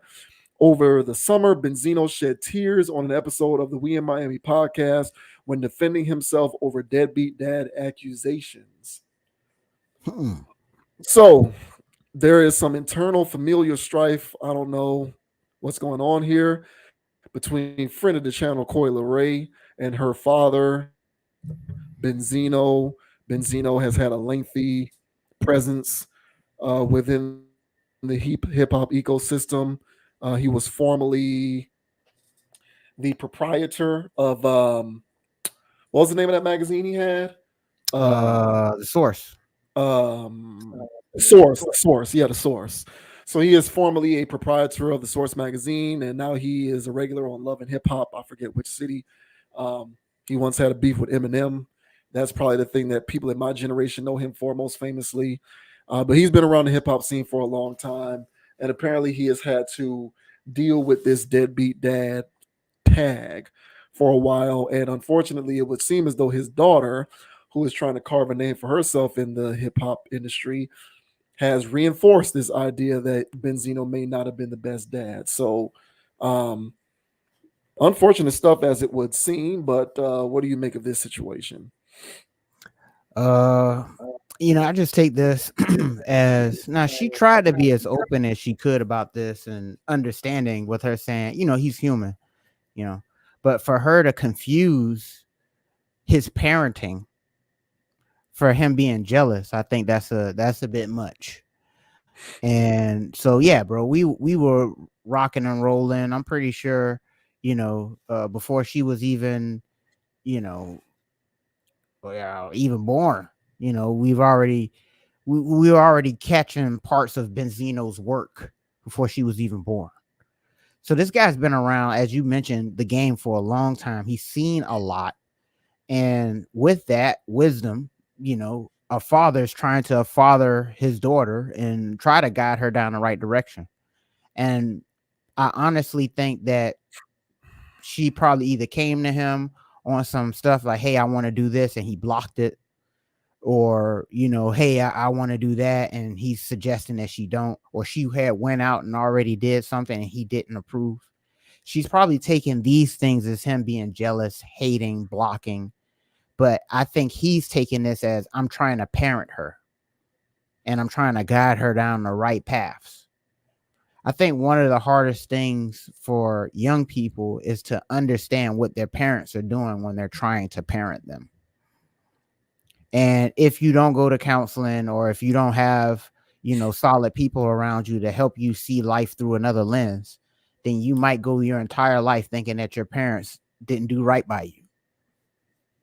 You know, but in this situation here, I honestly feel as though Benzino was just trying to be a guardian for his daughter, who and she probably thought that, you know, because she's got her own ego, because she wants to be an artist, that he's just trying to slow me down. He's mad that I'm going to be bigger than him, and all of these other things that she's telling herself. But I would just tell anybody, man, you know, if you're fortunate enough to have your father in your life, if you didn't, that's all good. You know, even your mama, all right, anybody, any of your parents, you know, as she mentioned, you know, they're not perfect. They are human, and they're just adults. They're not gods. And so they make mistakes. They do have whatever, and they do say whatever, but everything was in love, because they wanted the best for you. If there was something that they didn't see, you know, something that they didn't understand, and therefore they didn't raise you on that, it isn't because they didn't love you. It's because they didn't see that. They were too busy at work. They were too, you know, it's a lot of things that go into parenting. And sometimes things either don't get picked up, or you may feel as though they dropped the ball, but that's not true. And at this point, if you're an adult feeling that way, you already know how hard life can be. So I say all that stuff to say is, I think she missed these lessons. I think she did not see the things that the only reason why we know her name is because it's of Benzino. She didn't make it here. I saw a clip where he said that this girl grew up in the studio, basically. All right. So the only reason why you had access to those studios was because of your father. So why would he be jealous of the thing that he helped create? Pretty much what he said. So she's clearly lost. And he also mentioned something in there where, you know, or in another thing where Angie Martinez Ben had a thing against him. So she's just doing this to be messy. So I just think Coi Leray missed the lesson. I still think she's still young in her age. I mean, as you mentioned, it's like a third or fourth topic with her. And most of her stuff is coming off as immature. I'm surprised to hear she's 26. So how do you feel about this, man? Do you feel as though Benzino was doing wrong by his daughter, or maybe Coi Leray is missing the mark here? She's 26. I think that's what the article said, right? It said it's 26. Maybe. I would have thought she was younger than that. Let me see real quick. Go ahead. But yeah, I hear all of that. I don't have too much to add to that. I would just say that I think that some of this rhetoric from her is a result of two things basically working in conjunction with one another. In all likelihood, she being a young woman in the rap game, I would imagine, and you know, this is speculation on my part, but I would imagine, being a young woman trying to come up in the rap game, she probably hangs out with a lot of other people who don't have fathers. I'm just guessing. So she probably has friends or associates in the hip hop industry, and they didn't get raised by parents or father figures like that. So there's the influence of those individuals who are probably around her on a daily basis, and they're coming at her with the type of sensibilities and talking points that one who did not grow up with a reliable parent would in her ear. And then simultaneously, because she is popular on social media and the internet, she probably has a lot of those things that others are telling her reinforced via her social media echo chambers, because you probably have a lot of people who are gassing her up, having her believe that if something doesn't go her way, it's because she's not being groomed to fly and people ain't letting her spread her wings, or it comes from the same place that the rest of this stuff that she says comes from. Her belief that she's an actual talented rapper, but she's being held back by the industry. Her thinking that, you know, she ain't popping the way she wants to be because the industry is too saturated. This to me sounds like she's parroting stuff that people around her are telling her. Either people who are around her in person, or her echo chamber on the internet, because that's how this stuff works. These people get really enveloped in their own rhetoric. They can't see the world for the well-roundedness that it is. They only see it through the lens of the stuff that they believe and what people who are gassing them up are telling them.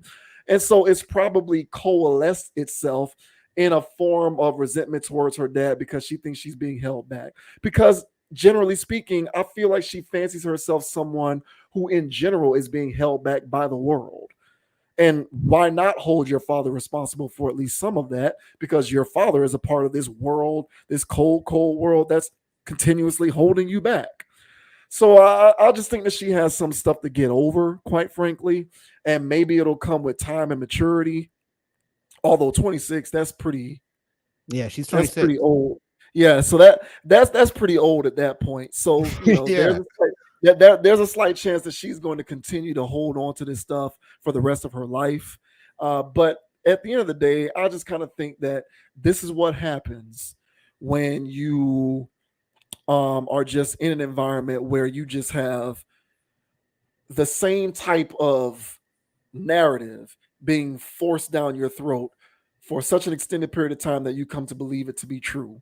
And there isn't enough of a counterpoint from somebody like her dad or anyone else who can be around you saying, yeah, some of that stuff might be going on, but hey, here's another angle to it. Why don't you consider every perspective and not just one singular notion?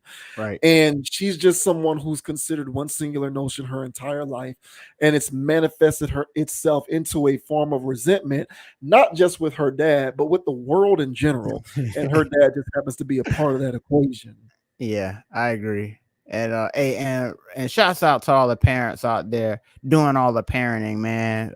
Your kids may not understand it one of these, right now, but one of these days they'll get it. They might be in their 30s or 40s, but they're gonna know exactly what moms and pops was talking about whenever they said what they said or did what they did. So shouts out to all the parents. Continue to do the parenting out there. It's not much you can do when they do, hit a certain age and they're still kind of young, and they seem to be, showing you they ass to kiss. That's wild. But hopefully, Koi will understand this one day when she's talking to her therapist or has kids of her own one day, that, oh snap, dad was just trying to look out for me. And yeah, he really is. But he might have his own unique way of loving, because he is freaking Benzino. But I still think his heart was in the right place, and I think she has this misconstrued. So sad stuff, Yeah. man.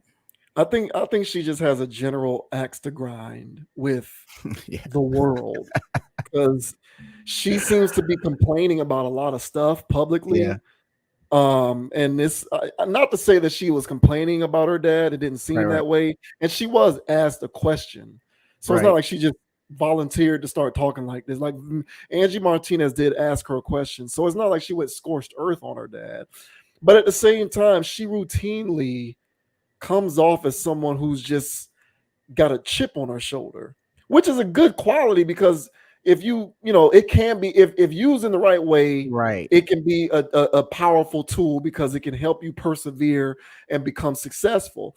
Right. But if used in the wrong way, it can just lead you to becoming a person who just is mad all the time and mad at the world. Mm-hmm. And it kind of seems like she's just mad at the world. And it is what it is. Hopefully she figures it out. Yeah, good luck, Miss Lorraine. Until the next time you're complaining, we'll be waiting on you. Yeah. Yeah. Oh man, she's up there. We have used her as a topic on this channel many times now. It's like the fourth or fifth time. So yeah, she been up there. Yeah, it is what it is. All right, so this should be a real interesting topic. So I have to admit, I did not know who D1 was prior to this controversy with Rick Ross, Meek Mill, and Jim Jones. I didn't know who this guy was. I know who he is now. So the rapper the guy who you see there on the right, his name is D1. He's He's a Christian rapper, is it? Mm-hmm. Mm-hmm. So he's a Christian rapper, and he has taken exception to, in particular, Rick Ross, Meek Mill, and Jim Jones, because he feels as though they are cutting their nose to spite their face, from the standpoint that they claim to be doing great things and helping people out and helping the community, but then they'll still put out content that counteracts that cause. Rarely do you hear people talking like this. So I honestly thought that this was very interesting. But we'll go ahead and provide some context first because there's some back and forth. Rick Ross and Jim Jones do not appreciate what D1 has been saying. And so they went off on him recently. So, no, that's not the one we want to share first. Well, no, we can share that one first. So this first clip here is Jim Jones responding to what D1 had to say, and then we'll play what Rick Ross had to say to D1. Miss me with the rhetoric about what I do in my music. I get money off my music. Don't tell me how to make my dollars. You got to watch whose names you mentioning out here. You heard? Yeah. Because my little cousin might not like how you mention my name. You heard? And then he might want to slap a dread out your head just because he don't understand that you're using my name for fame, and he don't understand that. And D1 is coming from. Oh, yeah. So he don't understand that. So that kind of seemed like a threat. And then here's the situation with Rick Ross. So I don't think Meek Mill has necessarily chimed in on this yet. Not yet. Not yet. Okay. And so here are Rick Ross's comments towards this guy.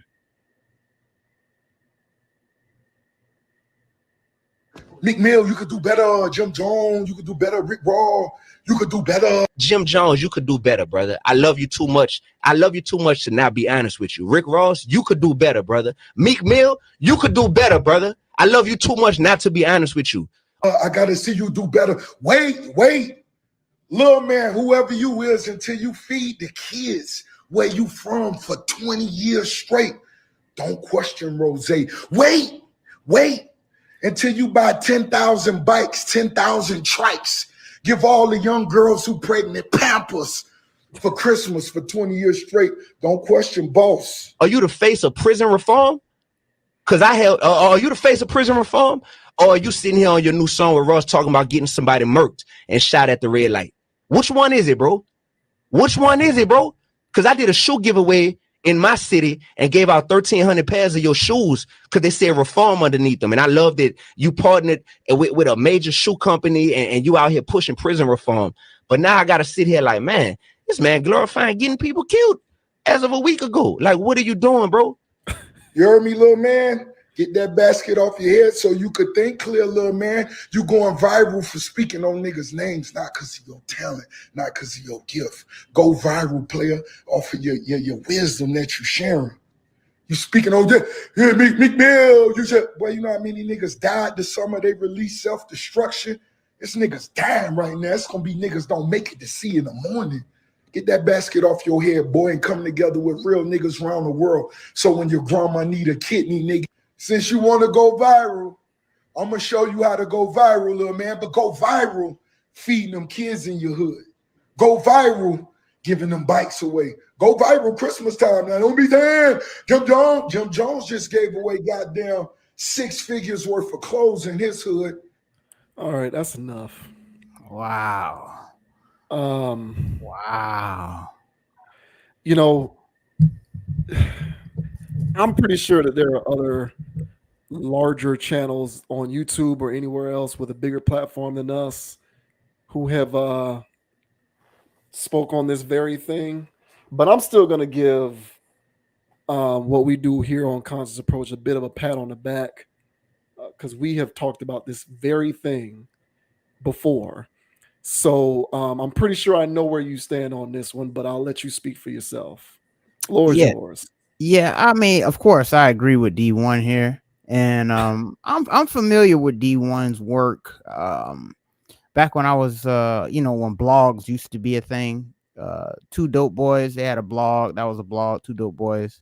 That was back like 2009, 10, 11-ish. I was like on there every day, and he crept up in there as a guy that was just keeping it real to himself. That's always how I took it. He always seemed a bit him. So he didn't try to be cool. He was just a guy, and he wanted to make music, and that was it. He's been, making music ever since. He's always been making music. But he wasn't a Christian rapper back then. I don't know when he went Christian, but it's not a far stretch from his original rap. He always tried to keep it academic and cool and all that stuff. So that's his lane, and he stuck to it. So for him to be saying these things, he has a leg to stand on, because he's come out with bodies of work, and he doesn't talk about shooting, killing, doing drugs. All right. So his whole point was, hey man, I just want y'all to keep y'all music in line for all these messages that y'all doing in the streets. And we had a conversation where I was like, hey man, we got to stop this whole notion of, being able to sell drugs to the community, but give turkeys away at Thanksgiving. And this is exactly what Rick Ross and Jim Jones were saying. Hey, don't question, because Sway was like, hey man, he's talking about the lyrics. And Jim Jones said, I don't care. Don't tell me how to make my money.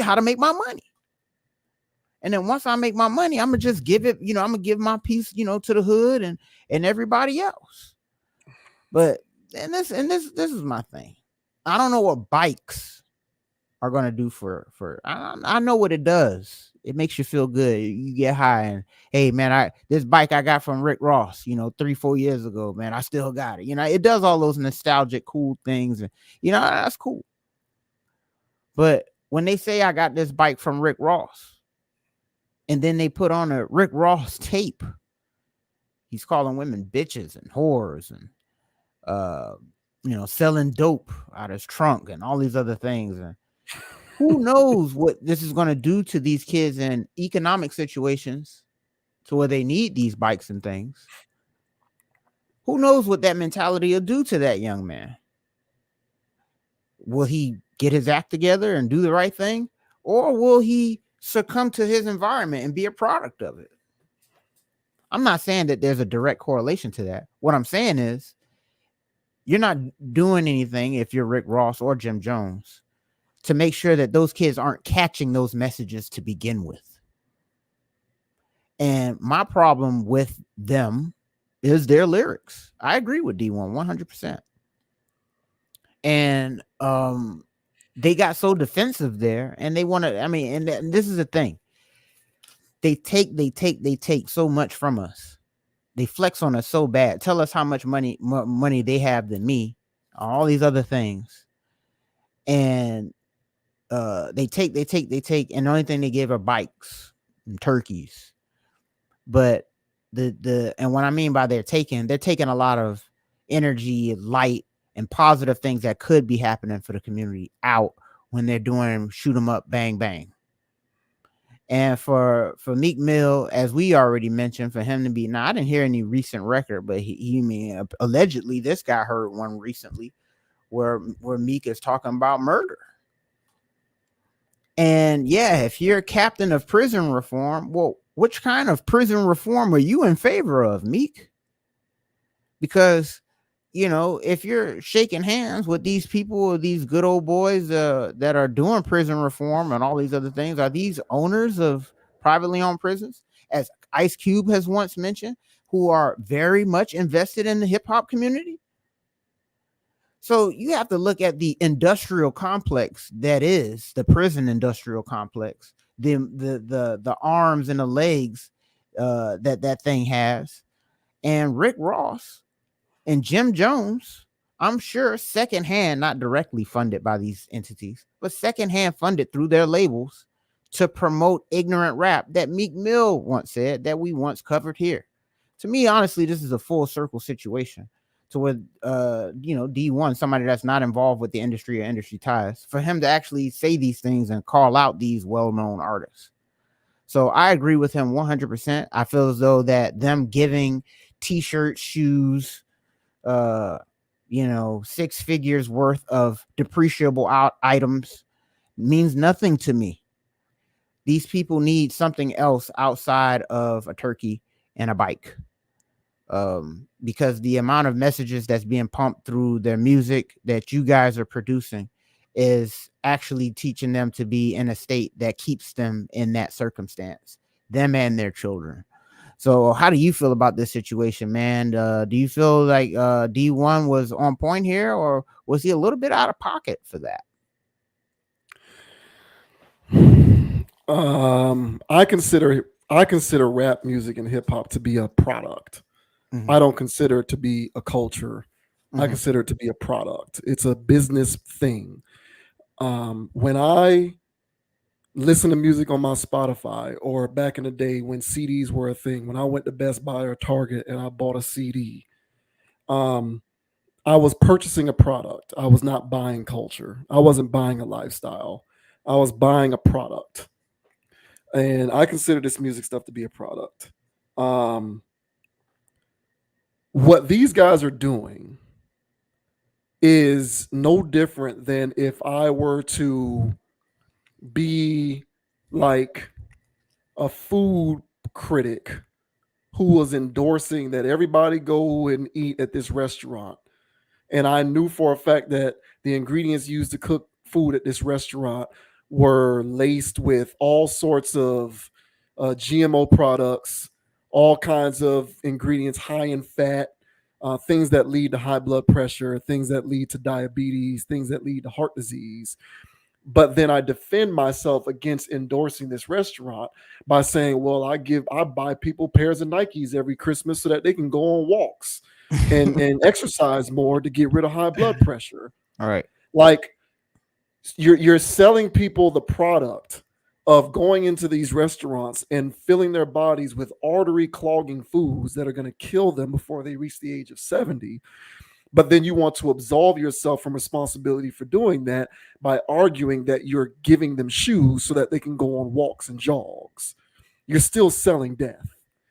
And the problem that I have with this situation is if we did not make culture synonymous with this music, I wouldn't care. To me, if we had that separation, it wouldn't be as much of an issue for me. But we clearly don't have that separation. Clearly, we have made this music synonymous with our lifestyle and culture. And you cannot defend selling death to a community with the notion that it's okay because you're giving them turkeys on Thanksgiving. Like Frank Lucas, I'm just like Frank Lucas back in his heyday was giving out turkeys in Harlem during Thanksgiving, but he was also selling heroin to those same people. Right. So if you're selling heroin to these people and killing them, is what you're doing more gratifying because you're giving them turkeys one day out of the year during Thanksgiving? I'm not understanding that. And I'm not trying to suggest that what Frank Lucas is doing is the same exact thing as what people like Rick Ross and the rest of these rappers are doing, but it's not all that tangential. It's not. And it's one of the reasons why I've come to look at this music stuff differently, because when you're not in the booth, you speak in a certain capacity, which tells me that you're an enlightened person who's about trying to help people. It gives me cognitive dissonance to then hear your music and you're doing the exact opposite of that. I don't understand. Like it makes me confused. I don't get it. And one thing that I will say about Jeezy is even though Jeezy was peddling the same stuff in his heyday, it appears as though he has understood that him continuing to make the same music kind of shoots himself in the foot in terms of what he's trying to do outside of music, because he's trying to do all of this stuff with his business ventures. He's trying to get like his media stuff off the ground. You know what I'm saying? And like, he's doing stuff in real estate. He's like trying to like do positive things to try and help people, particularly in his own community in Atlanta. And I think that if you juxtapose that to more albums about being in the kitchen with a Pyrex, you kind of undercut yourself. And so I think that has contributed to why Jeezy is somewhat fallen back when it comes to the music stuff. Now, Jeezy recently put out an album. Now, the thing is way too long. It's like 30 songs. No. But I actually listened to this thing, and it's Jeezy being weird Jeezy, where he's he's still trying to be Snowman, but he's not doing that same coke rap stuff from before. Like mostly it's not there. He's talking about his past and what used to go on and how that has added to where he is now in life, but he's not making his music talking about what he's doing now and what y'all should be out here doing now and how he's still in these streets. He's not doing it like that. Rick Ross is though. And so I kind of feel like Rick Ross undercuts himself. Yeah, bro, you might be giving out bikes and trikes and giving Pampers to pregnant women, but you are making music on the other hand that is perpetuating why people end up in those adverse circumstances in the first place. Exactly. It is. And like for Meek Mill, bro, and we talked about this. We talked about this on this channel. Meek Mill was at a speaking engagement talking about how the music industry profits off of ignorance. He said that with his own words. And then he's also talked about how he's enacting legislation to try and undo certain, things when it comes to, he's a part of trying to, do prison reform. And he got his own record wiped clean, apparently. And he's all of these things that he's trying to do. But then he gets onto this new album with Rick Ross. And, he might not saying that he's doing the shooting, but he certainly doesn't spare an expense to make it clear that he's with other guys who are going to be doing the shooting. Exactly. Yes. Like, bro, you're not getting that one over on me. Okay, just because you say you got goons who going to do the shooting and not you're actually doing the shooting, to me, I look at them the exact same. I don't care if you're saying that you're not the one actually doing the shooting. I don't care. You're talking about being with goons who are going to be doing the shooting and all of the rest of this crazy stuff on this thing. I can't understand it. It gives me tremendous cognitive dissonance. I don't know how you can, on the one hand, talk about these positive things that you are doing in your community, but then on the other hand, go back to the drug and gun bars and the violence bars and the rap stuff. So I am 100% on board with D1 here, 1000%. That is contradiction. And just because you are dealing with people in this world and in this community, more specifically, who are group thinkers, and is not enough of them who are going to have the nerve to call you out on your hypocrisy, doesn't mean the fact that you are not engaging in extreme hypocrisy, because you are. Yep. It's as simple as that. Yep. Like, it is what it is, man. Dope dealers back in the 70s used to hand out turkeys, and then the next week they was back handing out the needles with the powder. Yep. And in a roundabout way, you're kind of doing the same thing, whether you want to acknowledge it or not. So I'm 100% with D1. Like I said, man, if it wasn't for the fact that so many of us really hold on to this music shit as like real life and not entertainment, it would bother me a lot less. But we really do look at this not as entertainment, but as real life. And these rappers play into the idea that they are giving you a blueprint for how to live life. And it's a very dangerous game to play. And so I gotta hand it to this guy, man. He had the courage to talk about it publicly, and I gotta give him major credit for that, because most people in the hip hop space would just placate Rick Ross and Meek Mill and Jim Jones and people like that, and they would figure out a way to explain why what they're doing is okay instead of calling it out for what it is, which is hypocrisy. Yep. And last thing I'll say is that, of course, like most people, when you got them, dead to rights, you got them boxed into a corner. Of course, they just get defensive and start making attacks. And in Jim Jones' case, he actually made literal threats towards D1, or honestly anybody that wants to put, say his name in a wrong capacity. But I'm here to say this, man, that whether Jim Jones or Rick Ross is aware of it or not, which I think to some degree they're aware of some of this, is that they are indeed agents of the prison industrial complex. What I mean by agents is, well, they actually work for it to a degree, not firsthand, but if there was a prison industrial complex playlist where if you listen to these songs, most likely you're going to start doing crime, Jim Jones and Rick Ross is going to be featured in that playlist. D1's music will not. So that brings his whole point into play when it comes to, hey, man, I'm trying my best to not only help people in my community financially by giving them shoes that say reform on it, but I'm also making records that reflect my worldview. So I'm not living one life and, telling another. And so for you guys that's out there that's adding to the prison numbers by the lifestyle that you guys are promoting, all right, then maybe you guys need to tighten up a little bit. And if you guys really want our people to change, if you really want us to get out these conditions, then I do have to say something about how you choose to make your money. And I don't agree with it. So I'm with D1 here, Rick Ross, Jim Jones, as we spoke about with hood rap, these guys here from our generation and still in that bubble. Now, these guys are completely delusional, and it referring to themselves in first person, third person, whatever it is. Hey, Jim Jones don't. Hey, Rick Rose don't. All this other stuff. Yeah, man, these people have already lost their minds. All right. So again, talking to these people are talking like androids or bots.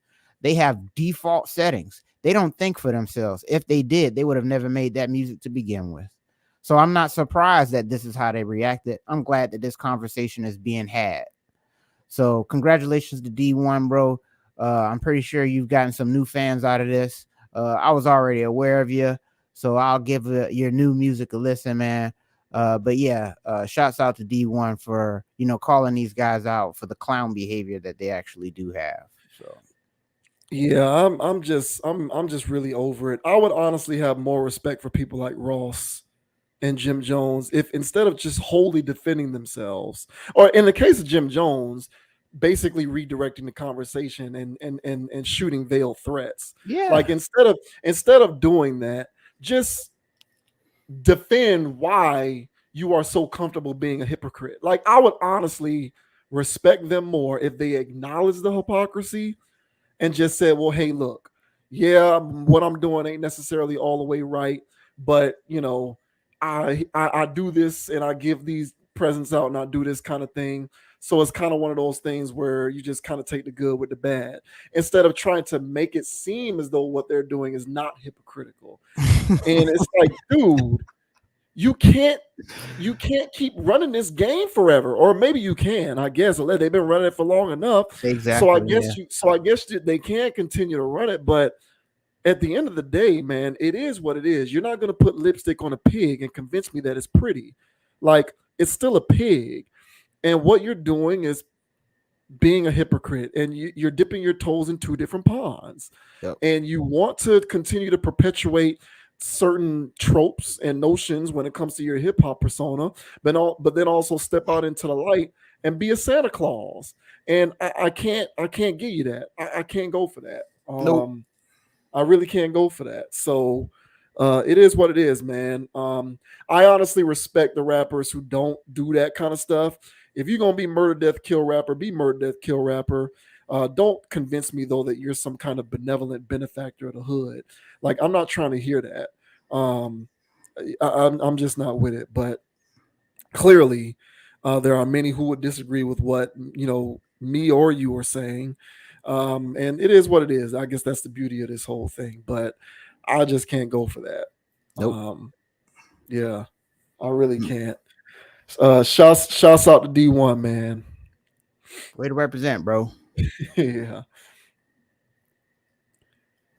And lastly, we got the beard. He is the system. Yeah, he is the system, right? That reminded me of when Jay-Z on the Diamonds remix with Kanye, he said, "I'm not a businessman, I'm a businessman." That's right. It's like, dude, were you listening to that song before you said that in that press conference? James Harden, talk about delusional. James Harden is clearly someone who suffers from delusions of grandeur. But for anyone who doesn't know what's going on with James Harden, he forced his way out of a team for the third or fourth time. Playing for the Clippers now. They actually play the Denver Nuggets today, November 14th. But they are thus far 0-4 since trading for James Harden. And they look like a mess on the court. And recently, before the Clippers played the Dallas Mavericks, one of the Bally Sports commentators for the Mavericks went off on James Harden to the point where this thing went viral. So this guy's name is Brian Damaris. Brian Damaris.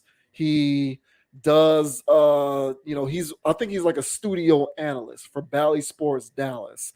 Bally Sports is the local affiliate that broadcasts all the NBA games in your area.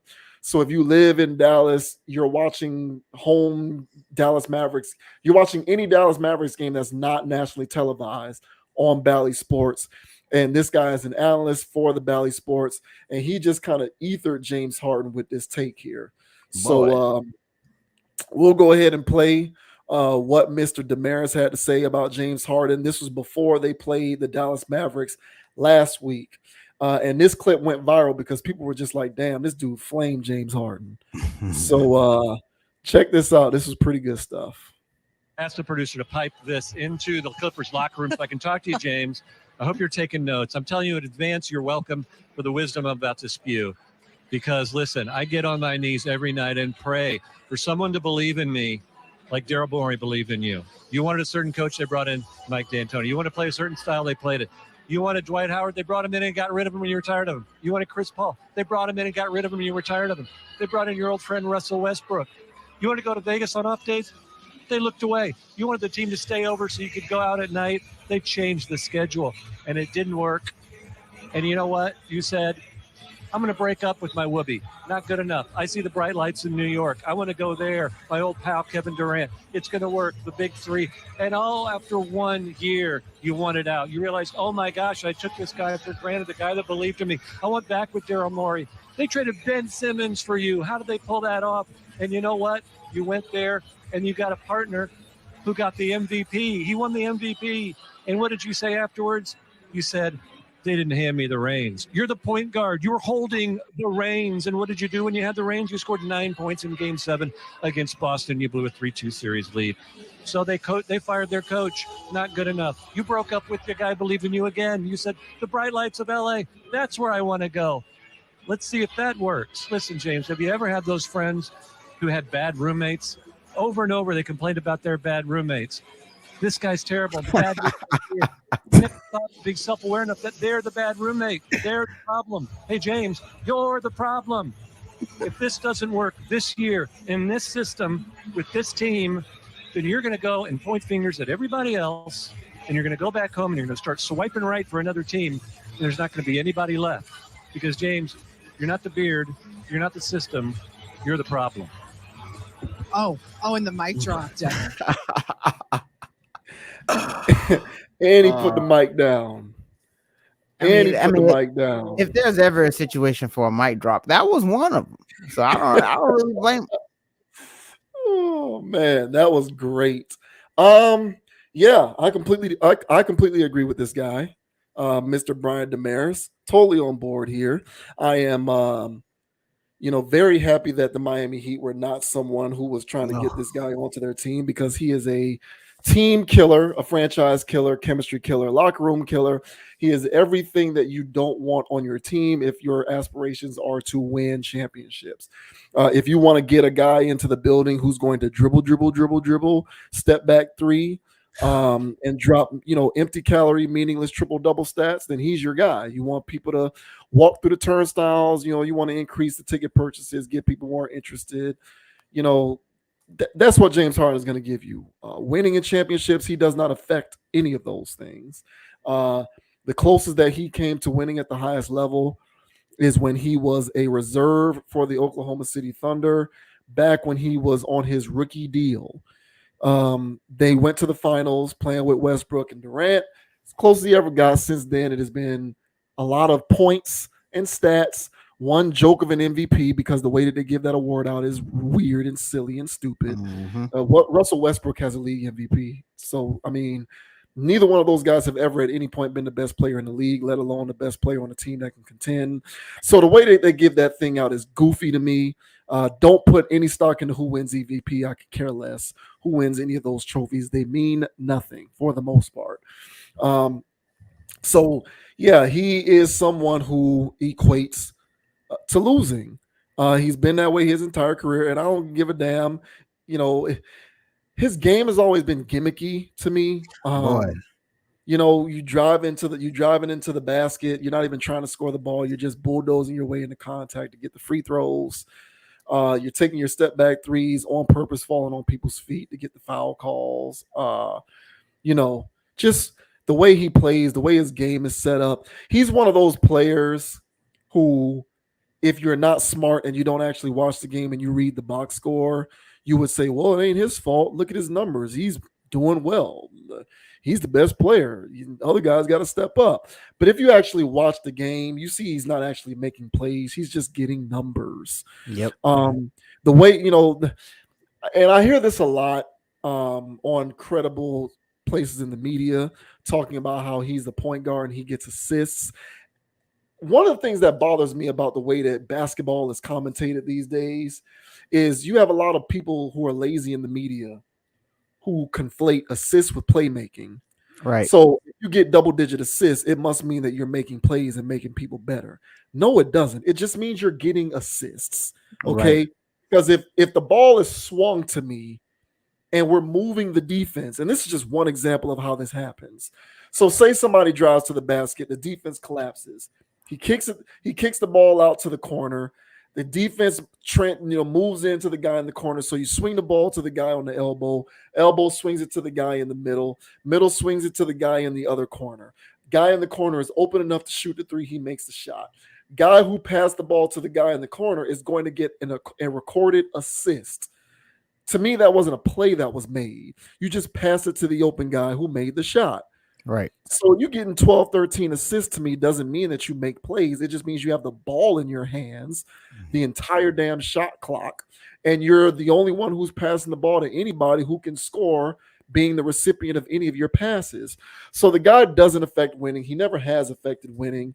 The Clippers are done. They're not going to win the championship, and it would be a sheer stroke of irony to have both Paul George and Kawhi Leonard be healthy enough to be ready and available for the playoffs, and they still don't win because they have this ridiculous mashup of a roster being trotted out there that is completely devoid of chemistry and has completely zero chances to win. And that's what you got with James Harden on your team. They're starting Harden with Westbrook at the same time, which to me does not make any sense. And then you got George and Kawhi who are fine, but this idea that James Harden is a point guard is literally the type of mindset that puts the kibosh on your chances to win a championship. Put him on the bench and take him and move him to the bench.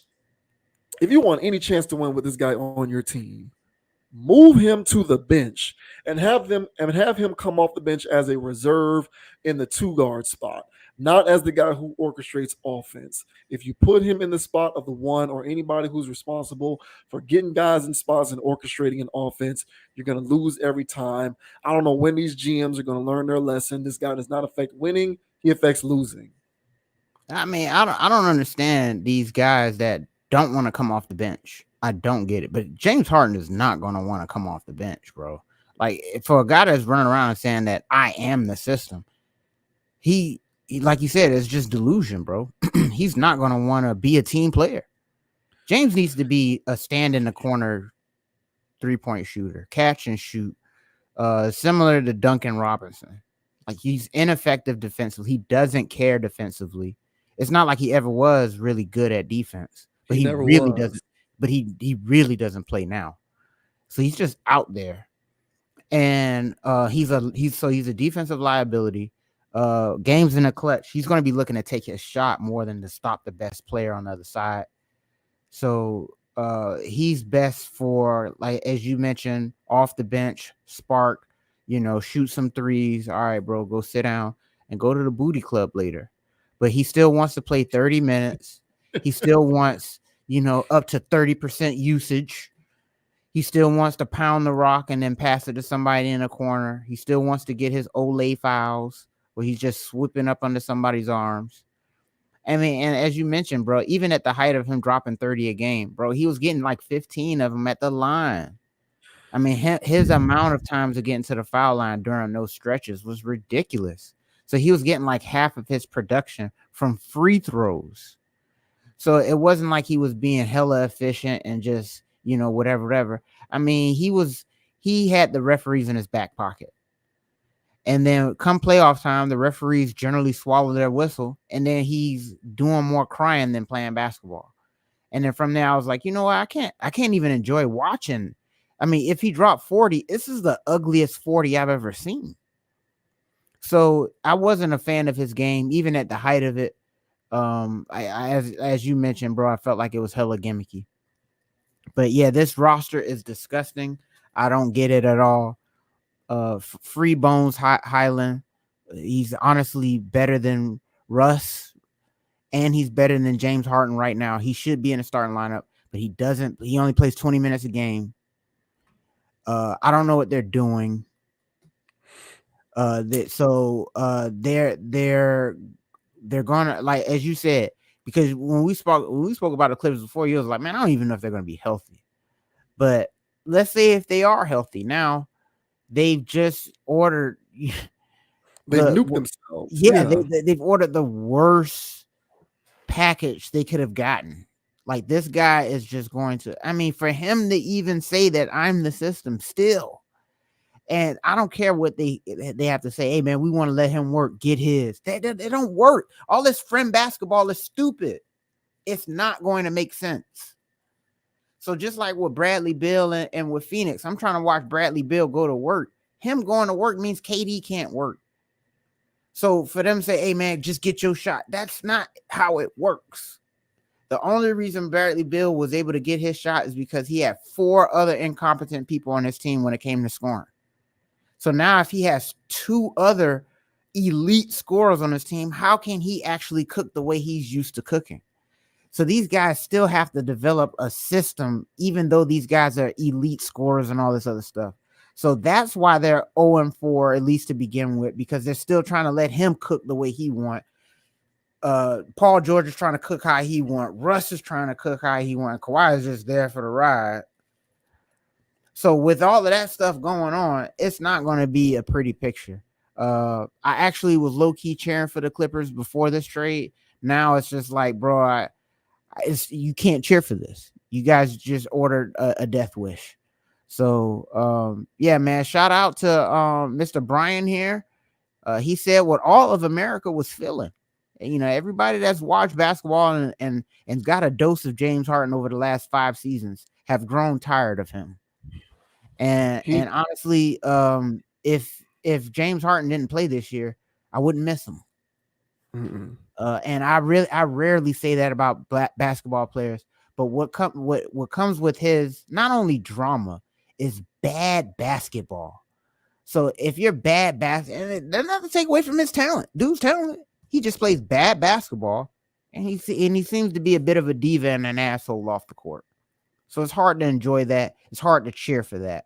So for this guy to drop Mike on him, I second that. And yeah, I dropped mines on this guy. But Free Bones, man, best guy on the team, honestly.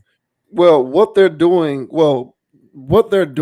it doesn't work in part because the Clippers clearly are buying into this, but the Clippers are buying into it because everyone has seemingly bought into this idea that he's a one, that he's a point guard who orchestrates offenses and gets people in the spots. No, he's a get bucket guy. Just because he can dribble and shoot doesn't mean that I don't know where this thing came from. I don't know where this idea that he's a point guard came from, but clearly they believe it and it will nuke them. He needs to be someone who plays off the ball and just shoots open shots. His game needs to transition the way Carmelo Anthony's did. Yeah. Because when Carmelo Anthony decided, okay, at this point, I just need to shoot open jumpers. I'm no longer what I think I am. It prolonged his career another few years. And so that's what he needs to do. He's not a point guard. And at this point, to me, if it's a championship roster, he's coming off the bench. It has to be, for me. That's how I feel about him. He has to be a reserve. He's not somebody that I'm just going to insert into a starting lineup, let alone you're going to be playing the one. This is stupid. James Harden to me is the epitome of the empty calorie stat. He reminds me of Kirk Cousins. Kirk Cousins. I lost count of the amount of times that I would look at a box score from Kirk Cousins and see 350 yards, 3 touchdowns, 1 interception, but then lost the game. Like, I lost count of how many times I saw that with Kirk Cousins. How do you have these numbers, but you're always losing the games? And then I'll watch the game, and it's because, oh, y'all been getting y'all ass whooped, and you've been trashed the whole game. So the defense has let their foot off the gas and basically letting y'all do what y'all want to do. So now in the fourth quarter, you're putting up these numbers and padding your stats when y'all lost the game 20 minutes ago. Right. That's Kirk Cousins. Like, Kirk Cousins is good, and that's it. He's not great. He's not elite. He's just good. Right. He is going to give you a stat line. If you start him in fantasy football, you might win because he's serviceable as a fantasy football quarterback, but he is a losing quarterback overall. He loses games. How many playoff games he lost on how many different teams? It is what it is. James Harden is the same way. You'll see 33 points, 14 assists, 7 rebounds. Oh my gosh, look at the stat line. Well, I watched the game. He was horrible. He was trash. He was terrible. I don't care about numbers. They barely play defense in the league now as it is, so the numbers are inflated. It's like, I don't know, bro. It's like quarterbacks in the NFL now. Well, maybe not this year because the numbers across the board are down, but they've adjusted the rules so much so that, quarterbacks getting 400 yards and 3 touchdowns and no picks. It happens now. But does that mean that they're really good like that? Watch the game. Like, I watched the game with this guy. I'm tired of this dude. Like, I've said this about LeBron, and I'm kind of joking halfway when I say it about LeBron. But with him, I'm serious. If he retired, I'd be like, good riddance. No, seriously. He represents everything that is. Anyone who wants to criticize the NBA, James Harden and people like Ben Simmons and James Harden give you ammunition. They do. If you wanted to talk about how trash the NBA is, and I was going to defend against that, and you brought up James Harden, I'd have no defense. I'd honestly have no defense. I cannot say anything if you're using James Harden as reasons for why the NBA has deteriorated. I can't say anything because he represents everything that's wrong with that league. Yep. Everything. Yep. And then on top of that, he doesn't even put the work in the off season. He's not in the gym. He's not doing strength training. He just shows up and decides that he wants to hoop, and then makes all these demands, and then wants to demand trades. Like I'm done. He needs to go away. I'm not rooting. I'm not. Yeah, the Clippers to me were intriguing because I feel like roster wise and in terms of the coach, if everyone stays healthy, they got a real decent shot. But I feel like they nuked themselves by trading for him. Who knows how much this stymies the growth of Terrence Mann? Because I think at this point, Terrence Mann contributes more to winning way more than James Harden. And what are you going to do now? You're going to bring Terrence Mann off the bench for James Harden? To me, I think that's silly, but they'll probably do it because they still look at this guy as a superstar for whatever reason, and they're going to lose because of it. Yeah, and that was well said, is that he does embody everything that everybody hates about the NBA right now, from his game to his off the court behavior. It's all of it. So it's hard to cheer for that. Because once all the dust settles on this generation and people start looking back, he was he's the pioneer for this jumping around diva, I'm calling shots, BS stuff. Like, it's just too much. Like, LeBron was doing it too, but not to this extent. I mean, James Harden really took it overboard. And like how this dude was saying, for the team even changing their schedule just so you can stay in from crashing last night. Like, that's wild in itself that they even did that crap. Yeah. So yeah, man. I'm sorry, Clippers Nation. I was really rooting for Russ this year for like a comeback season, but it's hard for them to do all of that with this guy on roster. So good luck to them. But I don't really see much going down for them. Maybe he turns into playoff Harden. No, and what is that? 6 points in the fourth quarter, like Buddy said. You're gonna lose if it's play. What is playoff Harden? It's losses. All them years going to the playoffs with the Rockets. You got Chris Paul, you got Russell Westbrook. Y'all still lost. You in Brooklyn, you quit on them. You go to Philly, y'all still losing. He's a losing playoff performer. And I don't know how you can argue against that. So that is playoff hard is losing basketball. Sorry, Clippers Nation. Yeah. Sorry. And like the irony in this is going to be if Kawhi Leonard and Paul George stay healthy the whole year. Yeah, that is going to be so ironic if this is the year that they both stay healthy the whole time, and then this is what kills them anyway. That franchise is just cursed as far as I'm concerned. Yeah. Ballmer, man, I would fire the GM if they crash and burn the way I suspect they will. Because why would you trade for this guy? That's crazy. I wouldn't touch him with a 10-foot pole. Yep, same. Good job, Heat, not grabbing that, not taking the bait on that crap. Yeah, please no.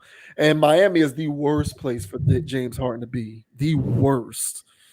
If you thought if you thought he was going out too much in Houston, what you think gonna happen down here? Exactly. Get out of here.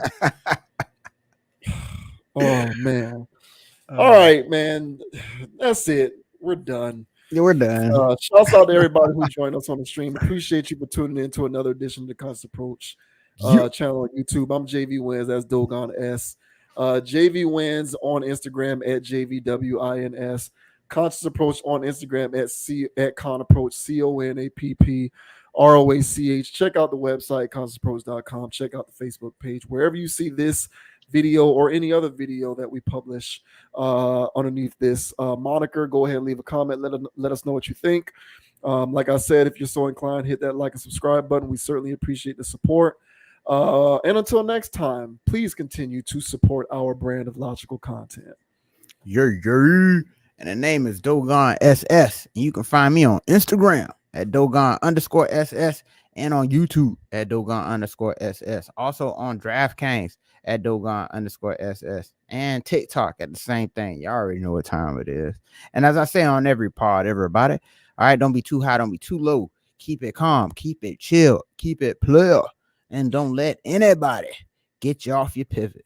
So until the next time, everybody, we'll catch y'all on the flip side.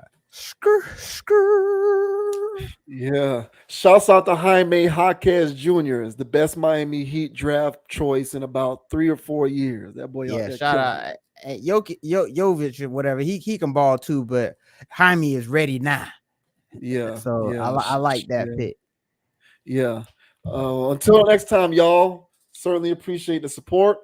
We'll see you later. We're out. Peace. Go Canes. Skr for life. Forget FSU, man. I don't care about that.